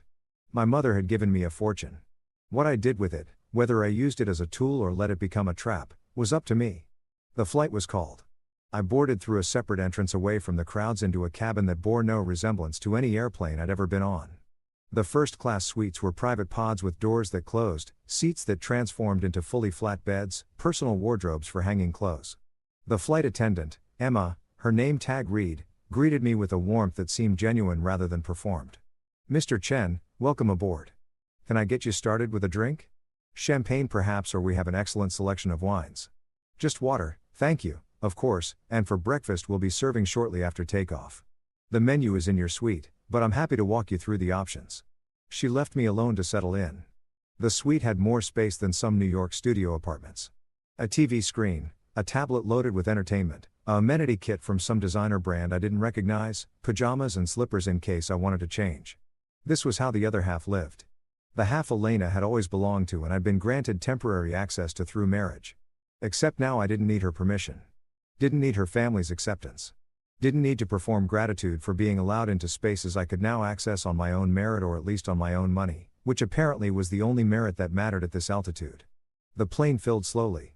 Through the gap in my suite door, I could see other first-class passengers boarding. Businessmen in suits, a couple who looked like they'd never flown any other way, a woman with the kind of jewelry that suggested her net worth had its own zip code. And then impossibly I heard a voice I recognize. Yes, the suite is fine. No, I don't need champagne. I need the Wi-Fi password. I have emails to send. Elena. My blood went cold. I closed my suite door completely. Peered through the small gap. 3 rows ahead being shown to her own suite. Elena dressed in travel casual that probably cost more than most people's wardrobes. Her hair perfect, her manner imperious. She was on my flight to London. Of course, she was because the universe apparently had a very specific sense of humor about these things. I pulled out my phone, hands shaking, and texted Whitmore and Associates. Is there any way to change seats without changing flights? Situation has developed. The response came quickly. I can inquire with the airline. Is there a problem, Mr. Chen? My soon-to-be ex-wife is on this flight, 3 rows ahead. She can't see me. A longer pause this time, then. Understood. Let me see what can be done. In the meantime, keep your suite door closed. First class is designed for privacy. She won't see you unless you make yourself visible. The plane began to taxi. Too late to switch seats now. I was trapped in a metal tube at 35,000 feet with the woman who'd thrown me out 72 hours ago, who had no idea that the broke husband she'd discarded was sitting in a suite that cost more than the monthly rent on Marcus' apartment. Emma appeared at my door. Mr. Chen, is everything all right? You look pale. I'm fine, just not a great flyer. Well, you're in the best place for it. Once we're airborne, I can bring you something to help you relax. And the suites are very quiet. You'll barely feel the flight. Thank you. She left. The plane accelerated, lifted, climbed. Through my window, New York fell away. The city where I'd lost everything and discovered I'd never had anything to lose in the first place. 7.5 hours to London. 7.5 hours of hiding from the woman who thought she'd seen the last of me. 7.5 hours to figure out what I was going to do. With the truth burning a hole through my chest, I pulled out my tablet and opened the divorce papers Elena's lawyer had sent. Read through them again carefully this time, paying attention to the details I'd glossed over before. The prenup protected her family's assets. Fine. But the dissolution agreement went further. It explicitly stated that both parties entered the marriage with minimal personal assets and accumulated nothing of joint value during the union. That was her narrative. We'd both been essentially broke when we married, and she'd supported me throughout. Therefore, no alimony, no asset division, no complications. It was a lie, but a convenient one. A lie I'd been prepared to accept this morning when I'd thought I had nothing to fight her with. But now I had documentation proving that wasn't true. Had proof that I'd entered the marriage with assets held in trust. Yes. But mine nonetheless. Had evidence that the narrative she was constructing was fundamentally false. I could fight this, could drag it out, could make her divorce expensive and complicated and very, very public. But my mother's words echoed, not revenge through destruction. That's too easy. Your revenge through success, fighting Elena in court would be destruction, would be satisfying in the short term and hollow in the long term. Would make me look petty and vengeful and small. Letting her win, letting her think she'd gotten away with it, and then building a life so magnificent she'd have to witness it from the outside. That was success. That was revenge worth having. I pulled out my phone and opened a new email to her lawyer. Mr. Chen, I've reviewed the dissolution agreement. I'm prepared to sign as written with one modification. The 72-hour deadline for property collection is extended to 30 days. As I'm currently traveling and cannot complete collection in the original time frame, all other terms are acceptable. I'll return signed documents upon my return to New York. Regards, David Chen, Professional Comm, giving nothing away. I hit send. Then I opened the folder Whitmore and Associates had sent labeled board meeting calendar and started reading. 6 board positions, 18 meetings per quarter. Each one an opportunity to learn, to contribute, to prove I was more than just an inheritance recipient. To become someone who deserved the fortune my father had left and my mother had protected. To become someone who didn't need Elena's validation or approval or presence in my life. Someone who could look back at 7 years of marriage and see it as a chapter that ended badly, but taught necessary lessons. Someone who could sit 3 rows behind his soon-to-be ex-wife at 35,000 feet and feel nothing but pity for how small her world was about to become. The suite door opened slightly. Emma with a tray. I brought you the breakfast service. I noticed you seemed stressed earlier, so I included the smoked salmon. Comfort food, at least for me. I smiled despite everything. Thank you, Emma. And Mr. Chen, whoever she is, whatever happened, you're going somewhere better. I can always tell how. Body language. People flying towards something good sit differently than people flying away from something bad. You're doing both, which means you're in transition. And transitions are hard, but they're also where life gets interesting. She left me with breakfast and wisdom and the gentle hum of engines carrying me toward a life I hadn't known existed 72 hours ago. Somewhere ahead, Elena was probably checking email, planning her exciting new life with her exciting new man, celebrating her clean break from the burden of a husband who'd never been quite enough. She had no idea I was 3 rows behind her. She had no idea what was waiting for me in London. She had no idea that by the time this flight landed, I'd be a different person than the one she'd thrown away. I ate my breakfast. The smoked salmon really was comfort food and watched the Atlantic scroll by below, dark and endless and full of possibility. Behind me, 7 years of being small. Ahead, whatever I chose to build with the tools my mother had left me, the choice finally was mine. Heathrow at 9 p.m. local time was a blur of fluorescent lights and crowds moving with the exhausted determination of people who'd been compressed into metal tubes for hours and just wanted to be anywhere else. I'd spent the entire flight in my suite with the door closed, pretending to sleep, actually reading through board meeting minutes and financial reports until my eyes burned. Emma had checked on me periodically, bringing meals I barely touched, asking if I needed anything with the kind of attentiveness that made me wonder if the airline had been told I was someone important, which apparently I was. 3 rows ahead, Elena had disembarked first. First-class passengers got priority everything. In fact, I was learning in real time. I'd watched through the gap in my door as she'd swept past. Phone pressed to her ear, laughing at something someone said. Probably Marcus. Probably planning where they'd meet in London. What exciting things they'd do together now that she was free. I waited until she was completely gone before leaving my suite. Immigration was surprisingly quick. The officer glanced at my passport, asked the purpose of my visit. Business. I'd said, which was technically true, and waved me through without the usual interrogation about return flights and accommodation. Money, I was learning, made borders more permeable. Baggage claim was where it got interesting. I was standing at the carousel watching luggage circle like some kind of existential meditation on travel when I heard my name. Mr. Chen. I turned. A man in his 30s, impeccably dressed in a dark suit, holding a tablet with my name on it. Behind him, a woman about the same age with sharp eyes and a leather portfolio. Yes, James Crawford, the man said, extending his hand. From Whitmore and Associates. This is my colleague, Rachel Okonkwo. Mr. Whitmore sent us to collect you and provide initial briefing during the drive into the city. Oh, I thought I'd just take a cab. Please, Rachel said, her accent British with Nigerian undertones. We have a car waiting and there's quite a bit to cover before your meetings tomorrow. It's easier to start now if you don't mind. Mind? I was still trying to process that they'd sent 2 lawyers to the airport to collect me like I was someone whose time was too valuable to waste on ground transportation logistics. Sure. Okay. My bag appeared on the carousel, easy to spot among the standard black luggage. The monogrammed leather standing out like a beacon. James grabbed it before I could move. This way, please. They led me through the terminal, past the taxi queues and shuttle bus stops to a private car park where a Mercedes waited, engine running, driver ready. This was how the other half traveled. Not waiting in lines, not figuring out ground transportation, not worrying about anything except showing up and being driven to wherever they needed to be. The car was warm, comfortable, equipped with bottled water and a small selection of snacks. James and Rachel sat across from me, tablets out, looking like they were about to conduct a mobile board meeting, which I suppose they were. So Rachel began as the car pulled into London traffic. How much do you know about your father's business empire? Almost nothing until Saturday. I didn't know he existed. They exchanged a glance that suggested they'd expected this answer. Right. James said, well, the short version is that Richard Chen was a financial genius who made his first fortune in technology investments in the late 1980s, then diversified into real estate, venture capital, and strategic acquisitions. He was particularly skilled at identifying emerging markets before they emerged. Invested heavily in Asian tech companies before the boom, renewable energy before it was fashionable, logistics infrastructure before e-commerce made it essential. He was also intensely private, Rachel added. Most of his wealth was held through shell companies and trusts. His name didn't appear on rich lists or in business magazines.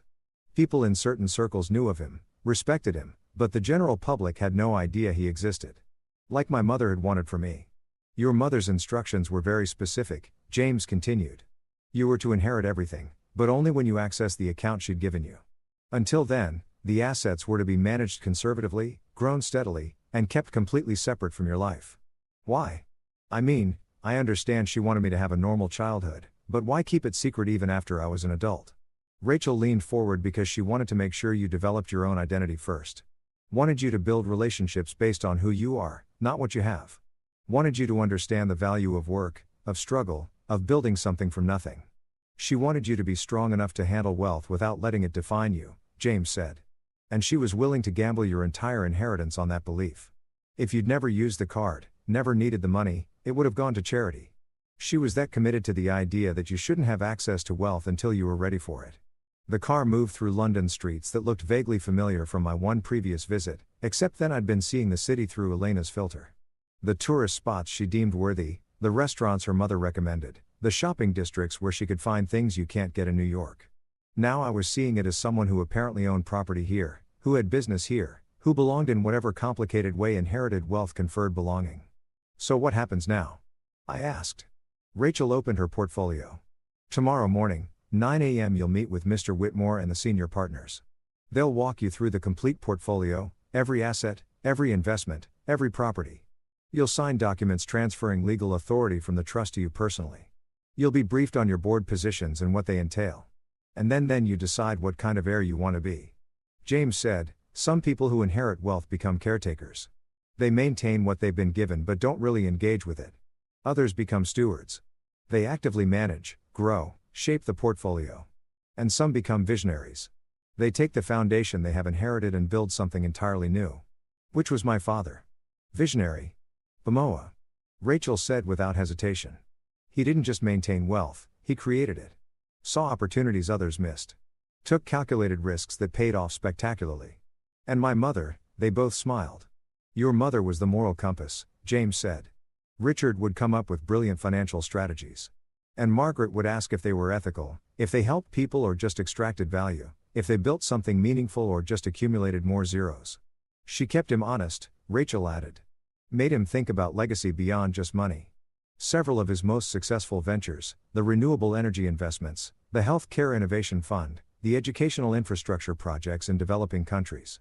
Those were all her influence. I thought about my mother in her nurse's scrubs, working double shifts, clipping coupons, pretending we were poor while quietly ensuring her secret partner's billions were being deployed for good. She sounds exhausting, what I said. Rachel laughed. Oh, she was. We have meeting notes.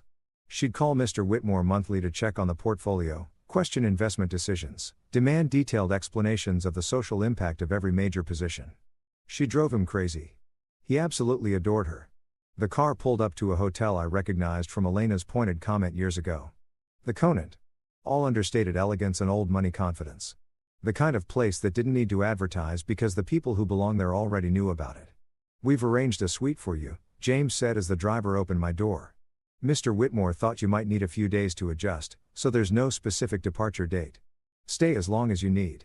A doorman materialized to take my bag. Another staff member appeared with a welcome drink on a silver tray. The lobby glowed with soft lighting and expensive surfaces, and the quiet hum of wealth so secure it didn't need to prove anything. One more thing, Rachel said before I could escape into the hotel. Your mother left you a letter, a teen letter. Mr. Whitmore has it. He'll give it to you tomorrow after the portfolio briefing. She wanted you to have the full picture first before reading her final thoughts. What does it say? We don't know. The envelope is sealed, but Mr. Whitmore says it's important, that it will help you understand not just what you have, but what you're supposed to do with it. They left me there with my luggage and my confusion and the growing sense that my mother had orchestrated every detail of this revelation with the precision of someone who had spent years planning for a single moment. The suite was absurd. Not just a room, a full apartment, living area, bedroom, bathroom with a tub the size of a small pool, a second bedroom I had no use for. A dining table that could seat 8.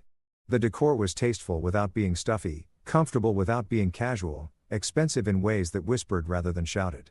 I stood at the window looking out at London. Mayfair, Rachel had said, one of the most expensive neighborhoods in one of the most expensive cities in the world.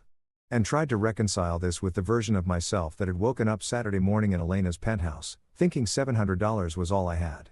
4 days ago, that's all it had been. 4 days since my marriage ended. 4 days since I discovered my mother's secret. 4 days since David Chen, poor scholarship kid made good through marriage, had died and someone else had taken his place. Except I didn't feel like someone else. Didn't feel transformed or elevated or whatever was supposed to happen when you discovered you were secretly rich. I just felt tired and angry and confused about what any of this meant. My phone buzzed. A text from Marcus.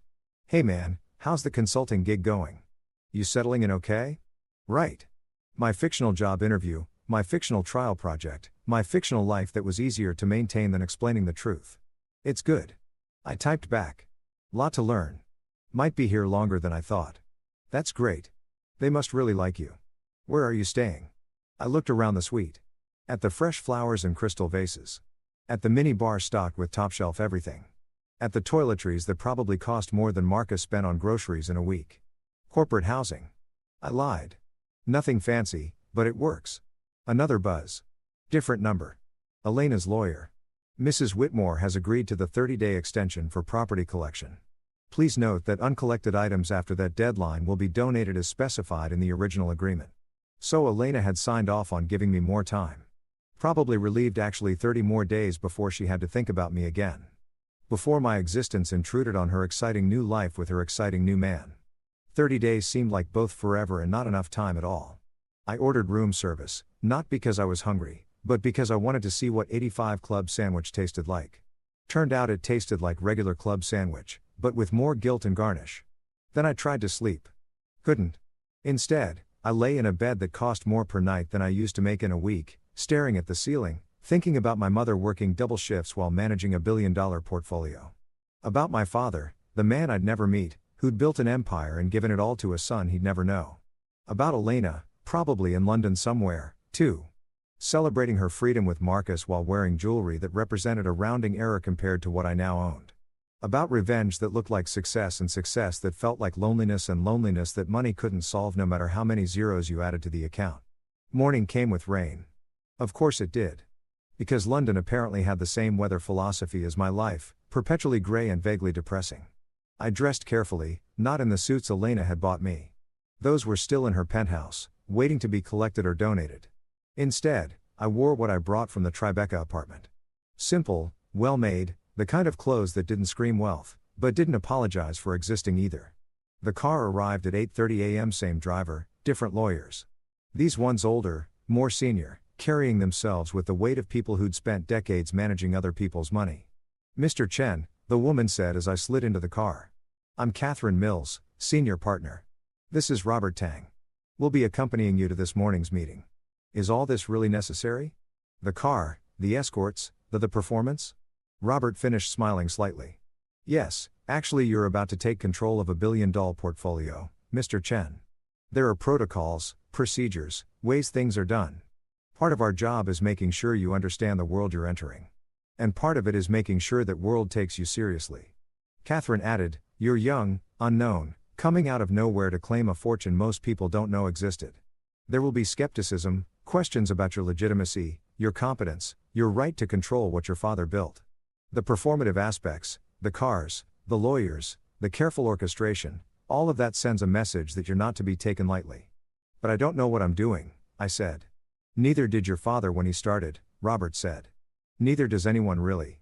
The difference between people who succeed with inherited wealth and people who squander it isn't knowledge. It's willingness to learn, to ask questions, to surround yourself with people who know more than you do and actually listen to them. The car pulled up to a building in the financial district.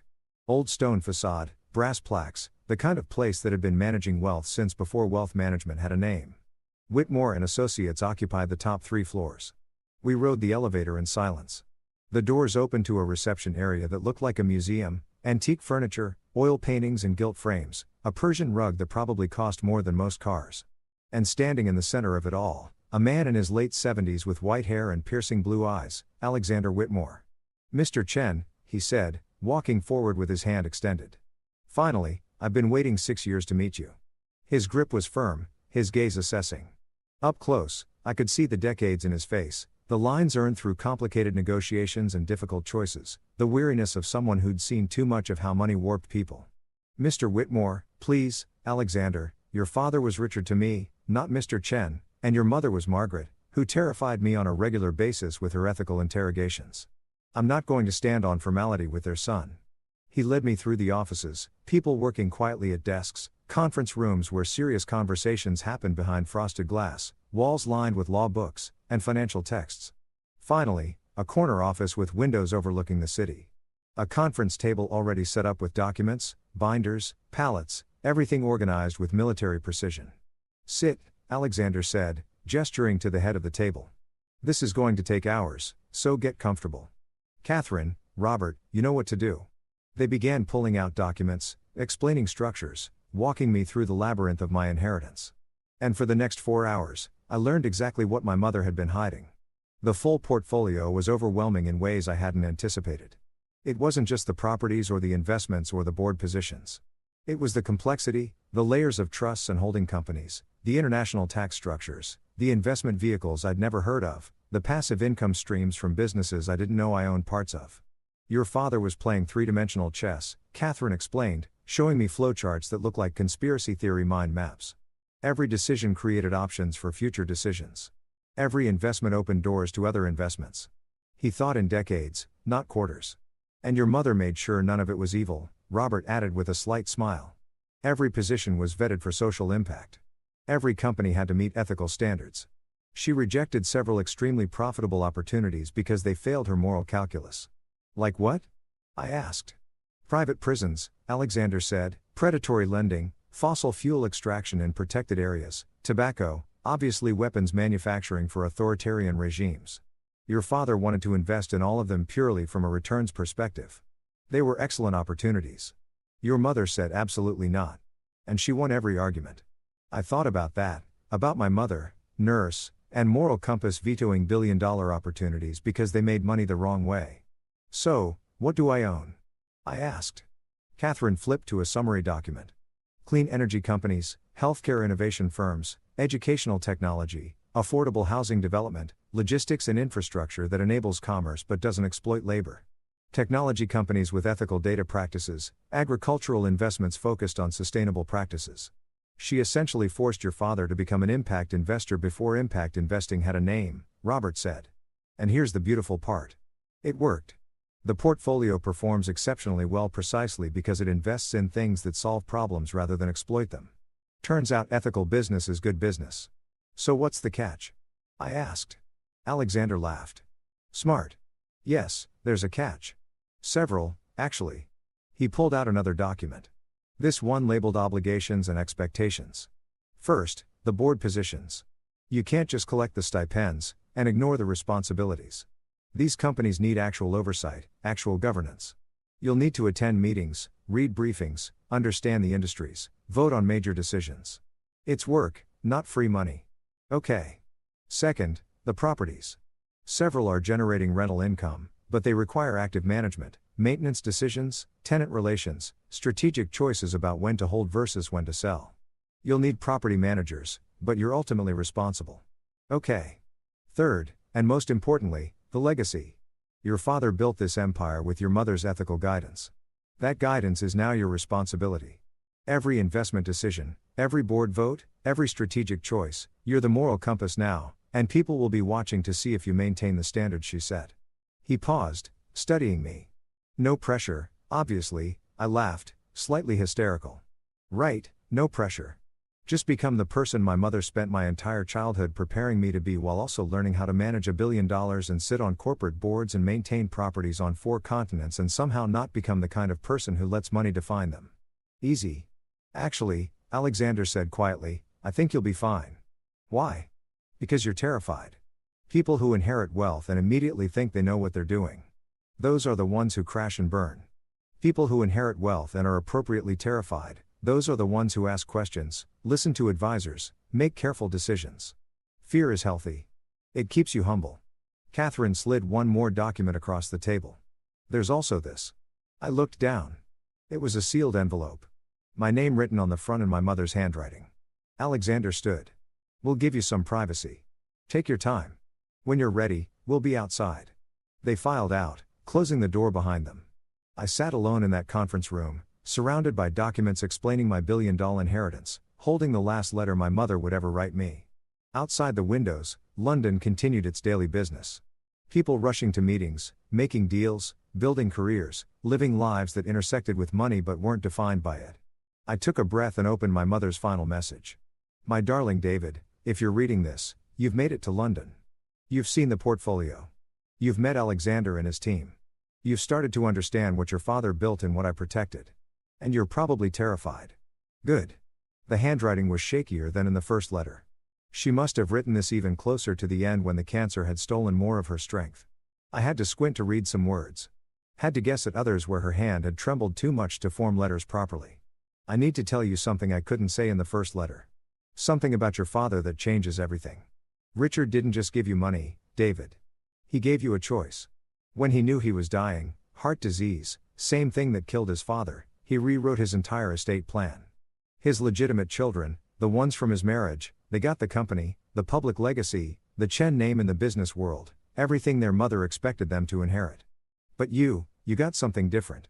You got freedom. His public fortune was tied to obligations, board seats he'd held for decades, family expectations, social responsibilities, the weight of being a Chen in the circles where that name mattered. His children inherited all of that. The privilege, yes, but also the prison. You inherited the private fortune, the one he built separately, carefully with no strings attached, no family obligations, no expectations from ancestors or society or anyone except yourself. My hands were shaking now. Do you understand what that means? You don't have to be anyone. You don't have to maintain a dynasty or live up to a name or perform for people who knew your father. You get to decide completely, totally who you want to be. You can take the board seats or decline them. Keep the properties or sell them. Stay in New York or move to Tokyo or disappear to a beach somewhere and never think about money again. You can be a philanthropist or an investor or a teacher or absolutely nothing at all. That's the gift, baby. Not the money, the choice. Your half-siblings will never have that. They'll spend their lives being Richard Chen's children, living up to his legacy, trapped by expectations and obligations and the weight of a name they didn't choose. You get to be David Chen, whoever that turns out to be. But here's what I need you to understand. With that freedom comes responsibility. Not to your father's memory or to his business empire or to anyone else's expectations. Responsibility to yourself. You have resources now that most people can't imagine. Resources that can change lives, solve problems, build things that matter. What you do with them, how you use this freedom, that's the real inheritance. Will you use it to become someone I'd be proud of, someone you'd be proud of, or will you let it make you lazy, entitled, disconnected from the people and struggles that shaped you? I can't control that. Your father couldn't control it. That's why we built all these structures, all these delays, all these tests, not to control you, but to give you the best chance of controlling yourself. The money isn't a reward, David. It's a tool. What you build with it is up to you. But if you're reading this in Alexander's office, overwhelmed and scared and wondering how the hell you're supposed to do any of this, then I'll tell you what I would have told you if I were still there. Start small. Start with one thing that matters to you.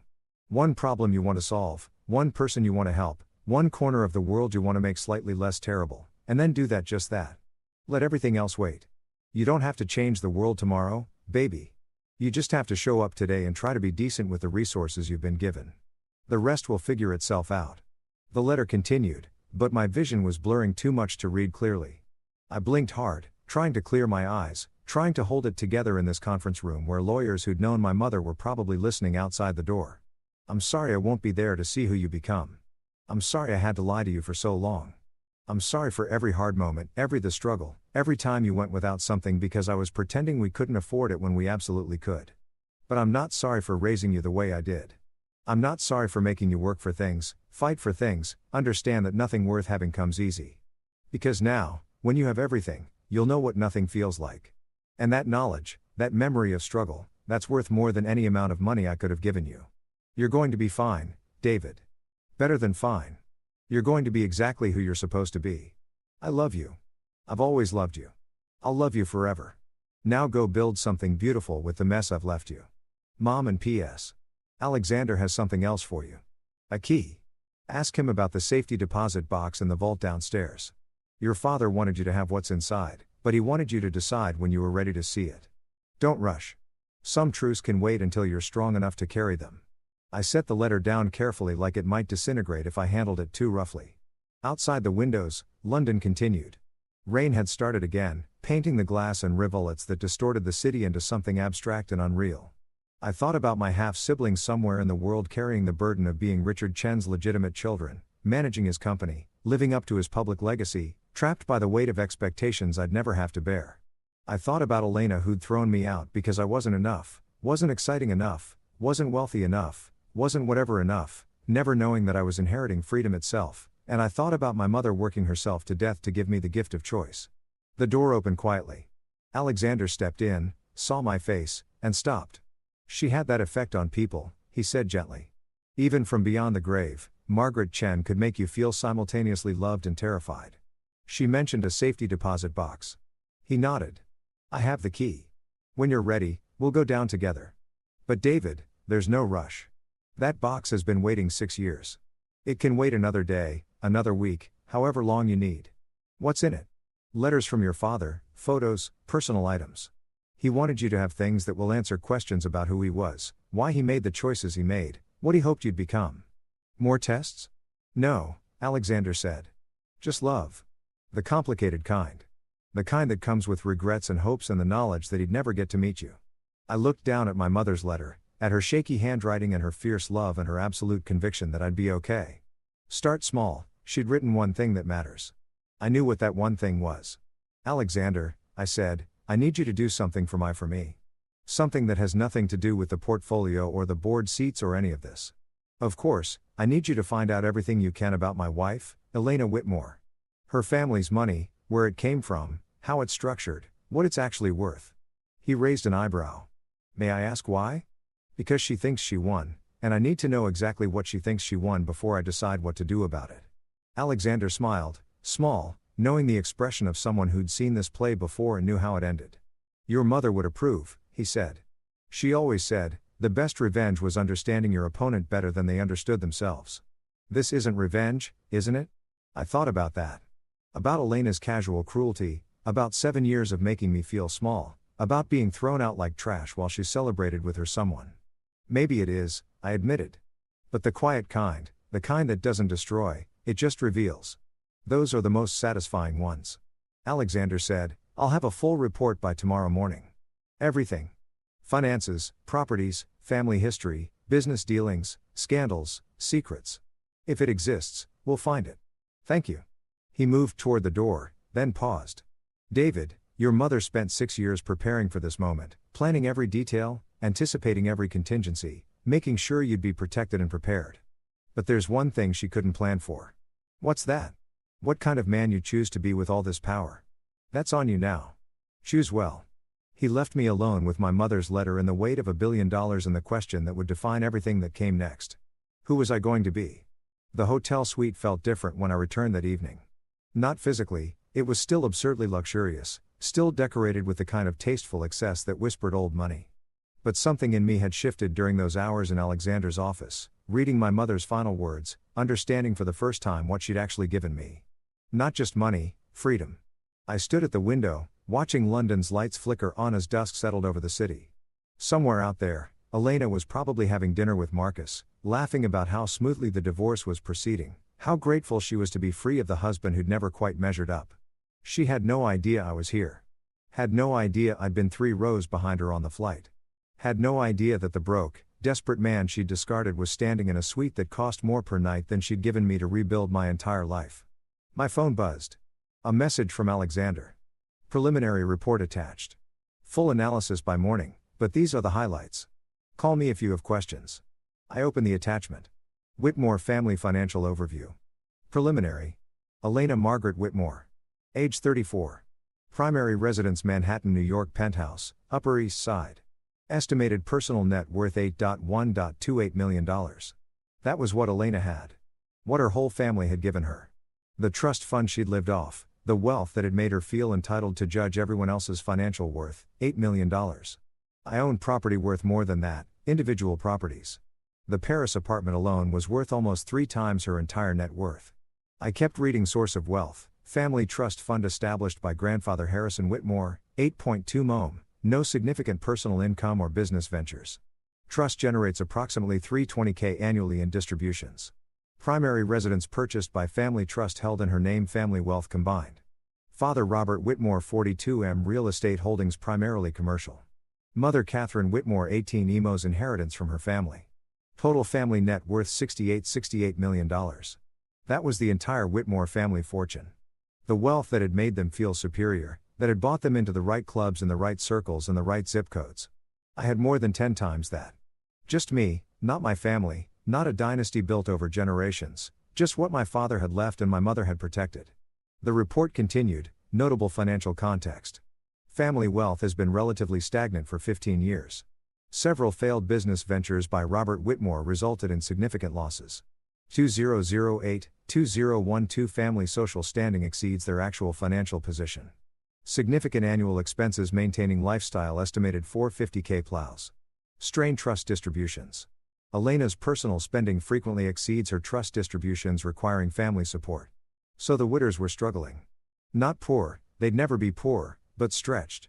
Living a lifestyle their money could barely support, maintaining appearances that cost more than they could actually afford, propped up by a trust fund that wasn't growing fast enough to keep pace with their spending. And Elena had married me thinking what? That I was dead weight, that I was costing her money she couldn't spare, that she needed to trade up to someone who could contribute financially instead of just existing on her generosity. The irony was almost painful. My phone rang. Alexander, did you read it? He asked without preamble. I did. And I'm trying to figure out if I should laugh or feel sorry for her. Feel sorry for her. Alexander said, people who confuse social status with actual wealth often do. The Whites have been dining out on their name for a generation, but the money's thin. Elena probably genuinely believes she was supporting you because in her world, $320K a year feels like real money. It is real money to normal people. Yes. To someone managing $1 billion portfolio, it's a rounding error. David, do you understand what I'm telling you? Elena Whitmore threw you out because she thought you were poor. Because she believed she was rich and you were dragging her down. She has no idea, no possible way of knowing that you're worth more than her entire family combined. I sat down heavily on the couch. So, what do I do with this information? That's entirely up to you. You could reveal it, show her exactly who she discarded. You could use it as leverage in the divorce, though I suspect you don't need to, or you could do nothing. Let her think she won. Let her move on with her life, never knowing the truth. What would my mother want me to do? A long pause. Your mother would want you to be happy. Everything else is secondary. That's not an answer. Yes, it is.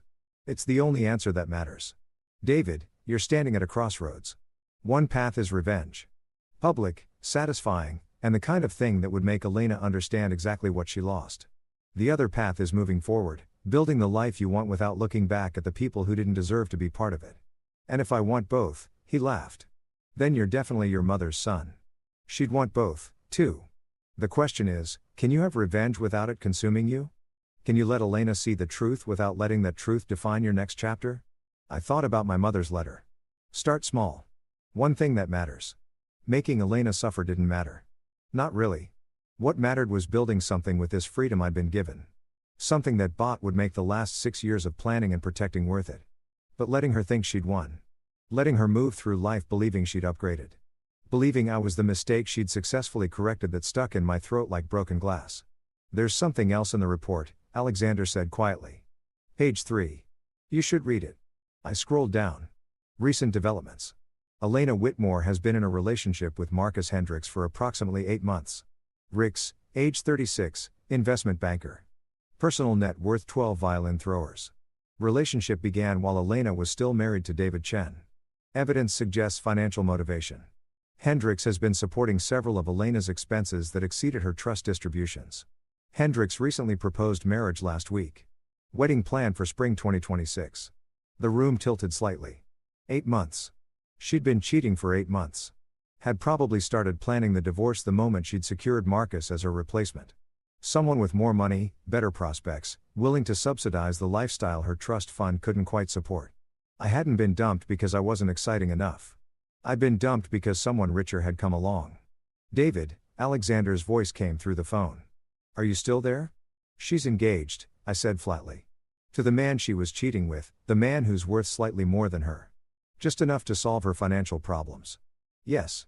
So, this was never about love or excitement or any of the reasons she gave me. It was just an upgrade, a financial transaction. It appears so.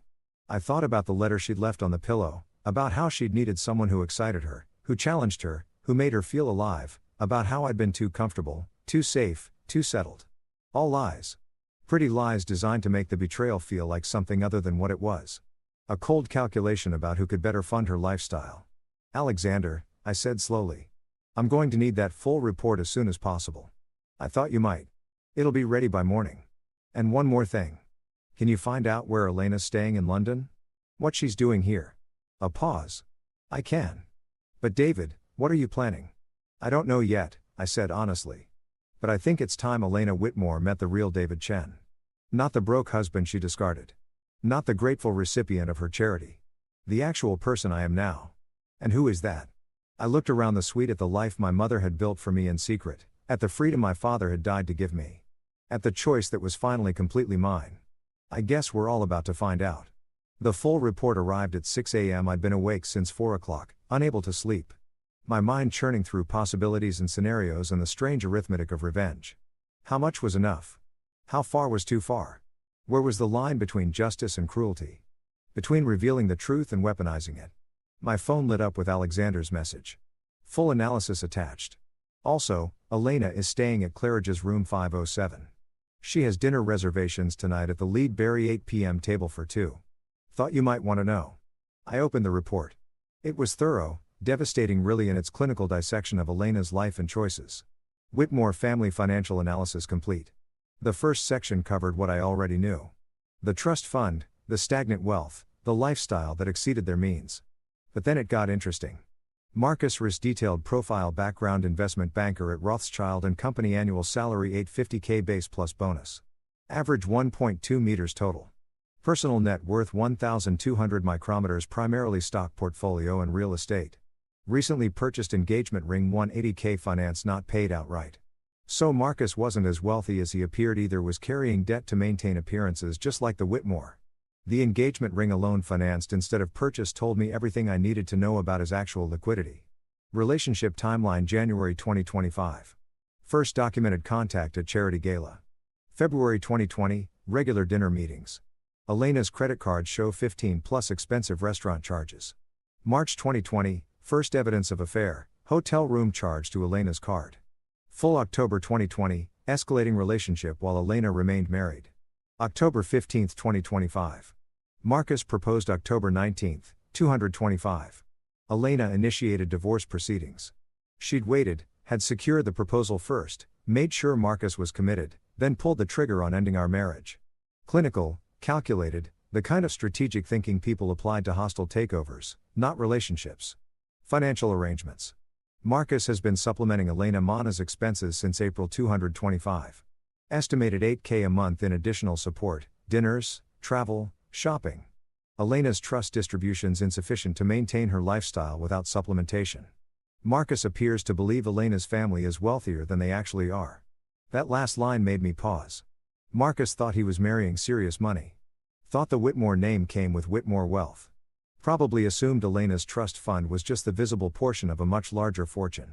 He had no idea she was essentially broke by the standards of the world they moved in. No idea that $320K a year sounded impressive until you tried to maintain a Manhattan penthouse and a luxury lifestyle on it. They were both lying to each other about money. How perfectly appropriate. Current London trip purpose: pre-wedding planning meeting with the luxury vendors. Marcus joined Elena in London on Sunday. Separate flight, separate hotel. They're maintaining separate accommodations for propriety. Elena's word to hotel staff. Wedding venue scouting scheduled for Tuesday, Thursday. So, they were here planning a wedding while my divorce papers were still warm. While I was supposed to be scrambling to find a place to live, a job to survive, a life to rebuild from the ashes she'd left me with. The fury that swept through me was clean and cold. I called Alexander. "You've read it," he said, "not a question. I need you to do something for me. Something that might seem petty. I specialized in petty for 40 years before I discovered ethics.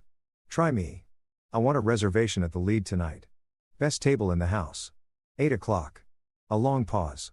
David, I'm not going to make a scene. Homie, I'm not going to confront her. I just want her to see me. Want her to wonder how the broke husband she threw out is dining at one of the most expensive restaurants in London 3 days after she left him with $700. And then nothing. I'll eat dinner, pay with the card you gave me. Let her see it happen. Let her mind work on that mystery for a while." Another pause. "Your mother would tell you this is a bad idea. My mother left me $1 billion specifically so I could make my own choices. This is my choice. Fair enough. I'll have the reservation made. Should I arrange for company?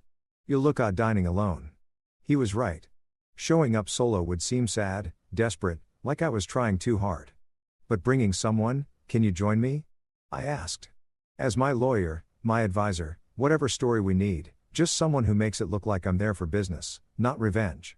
I'd be delighted. I haven't had a front row seat to one of these situations in years. The Lead at 8, then wear the navy suit you brought. It'll photograph well if there are any Society Pages people there. Photograph.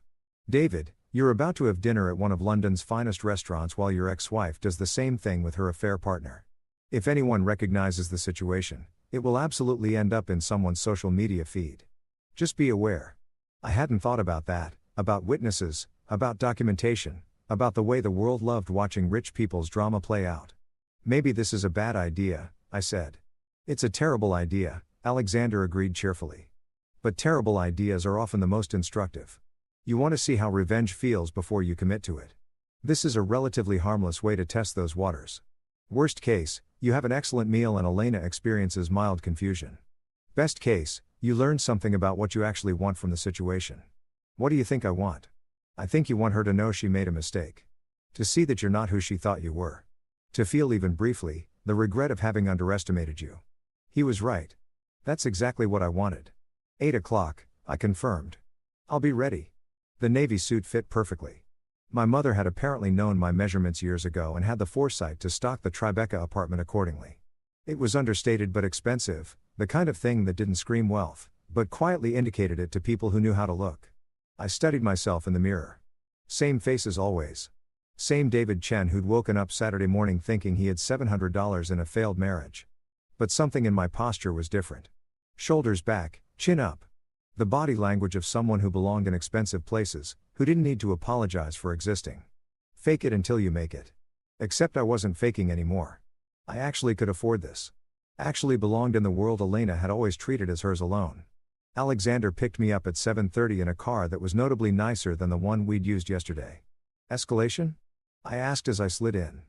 Presentation. If Elena sees you arrive, it should be memorable. This is a Bentley, by the way. Your father had several. This one's been in storage for you to claim it. I own a Bentley. You own 4 Bentleys, 2 Rolls-Royces, and a rather alarming number of other vehicles scattered across your various properties. Your father liked cars. Your mother thought it was ridiculous, but let him have his toys. The restaurant was in Notting Hill, upscale without being pretentious. The kind of place where Michelin stars were earned through excellence rather than showmanship. We arrived at exactly 8. Hunk's reservation, according to Alexander's intelligence, was for 8:15. Strategic timing, he murmured as we were led to our table. Center of the room, impossible to miss. Perfectly positioned to see everyone who entered. She'll walk in, scan the room as people do, and see a mid-con conversation with a distinguished older gentleman. She'll spend the entire evening trying to figure out what's happening. Is this cruel? I asked as we sat down. Is it cruel to exist in a public space? Is it cruel to have dinner with your lawyer? You're not doing anything to her, David. You're simply living your life. If she finds that disturbing, well, that's rather the point, isn't it? The menu arrived. No prices listed. Always a sign of a place that catered to people who didn't need to think about cost. I ordered without looking at what things might total. A small rebellion against years of being the person who'd calculated every expense. At 8:17 p.m., Elena walked in. She was stunning as always. Black dress, perfectly cut, jewelry that caught the light just right. Hair done professionally, makeup flawless. The complete picture of a woman who'd spent hours preparing to be looked at. Marcus was with her, tall, handsome in that generic banker way, expensive suit, confident smile. They looked like an advertisement for luxury, for success, for having won at life. Elena scanned the room as predicted. Her eyes landed on me. I watched the recognition hit. The double take, the confusion, the moment of trying to reconcile what she was seeing with what she believed should be true.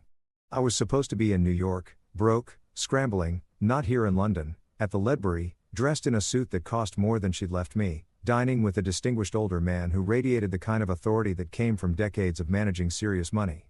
I smiled, raised my wine glass slightly in acknowledgement, then turned back to Alexander as if she was barely worth noticing. She's seen you, Alexander murmured, and she's rattled. Her hand just went to Marcus's arm, seeking reassurance. He has no idea who you are, of course. It's probably at asking her what's wrong. Should I feel good about this? I asked quietly. Do you? I considered it, examined the feeling in my chest. It wasn't satisfaction exactly. More like validation, proof that I existed outside her narrative about me. Evidence that her story, broke husband, lucky to have had her properly discarded, wasn't the only truth available. I don't know, I admitted. Ask me after dinner. We ate slowly, course after course of food that deserved attention and contemplation. Alexander told stories about my father, about deals made and opportunities seized, about the man who had built a fortune and hidden it from the world. And the entire time I could feel Elena's gaze periodically drifting to our table, could feel her trying to figure out the puzzle, trying to understand how the husband she'd left with nothing was here. Now, apparently fine, the bill came in a leather folder. I pulled out the black card Alexander had given me. Providence Holdings embossed in subtle lettering. That's going to confuse her even more. Alexander noted with amusement. A corporate card suggests you're here on business, which you are technically. The business of learning who you are. We stood to leave. I didn't look at Elena's table. Didn't acknowledge her again. Just walked out with Alexander, letting my presence speak for itself.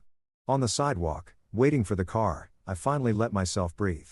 Well, Alexander asked, how does revenge feel? Small, I said. Smaller than I thought it would. That's because it's not enough. Real revenge, the kind your mother believed in, isn't about moments. It's about trajectory. It's about building a life so complete that everyone who doubted you, has to watch you thrive. The Bentley pulled up. We got in. And as we drove away, I looked back at the Ledbury at the restaurant where Elena was probably still sitting, mind racing, trying to understand what she'd just seen. Let her wonder, I thought. Let her question. Let her start to suspect that maybe, just maybe, she didn't know me at all. The real reveal would come later when I was ready, when the truth would hurt most. My phone rang at 11 p.m. unknown number, London area code. I almost didn't answer, but something made me press accept. David, Elena's voice, strained, uncertain. Nothing like the confident woman who'd thrown me out 4 days ago. Was that you at dinner tonight? I said nothing. Let the silence stretch. David, I know it was you. What are you doing in London? How are you, Ton? How did you? She stopped, started again. Who was that man you were with? A business associate, I said calmly. What business? You don't have, you didn't mention any. You never asked. Another pause. I could hear her breathing. Could picture her pacing in whatever expensive hotel room she was staying in. Mind racing through possibilities that didn't quite make sense. The divorce papers, she said finally. You haven't signed them. I've been busy. Busy with what, David? What's going on? I thought about telling her. Thought about laying it all out. The inheritance, the properties, the $1 billion she'd never known existed. Thought about the look on her face when she realized what she'd thrown away. But that would be too easy, too quick. Revenge that burned fast left nothing but ash. I'm figuring some things out, I said, about who I am, what I want, where I'm going. That's very cryptic. Is it? You told me I needed to be more exciting. I'm working on it. I could hear Marcus's voice in the background asking who she was talking to. Heard Elena move to another room, closing a door. David, this is ridiculous. We're getting divorced. You can't show up in London. And what are you trying to prove? I'm not trying to prove anything, Elena. I'm just living my life. Apparently, in some of the same spaces you live yours. London's a big city. Funny we'd run into each other.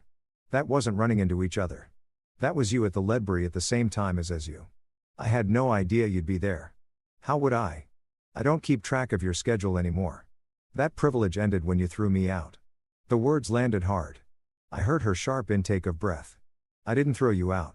I asked you to leave. There's a difference. Is there? Felt pretty similar from where I was standing. David, sign the papers, Elena. Send them to my lawyer. I'll review them when I'm ready. Until then, enjoy London. Enjoy Marcus. Enjoy your exciting new life. Your lawyer. You have a lawyer now. Everyone should have a lawyer. You taught me that. I hung up before she could respond. And for the first time since Saturday morning, I smiled. Not because I'd hurt her, though I had a little, but because I'd finally stopped letting her define the story.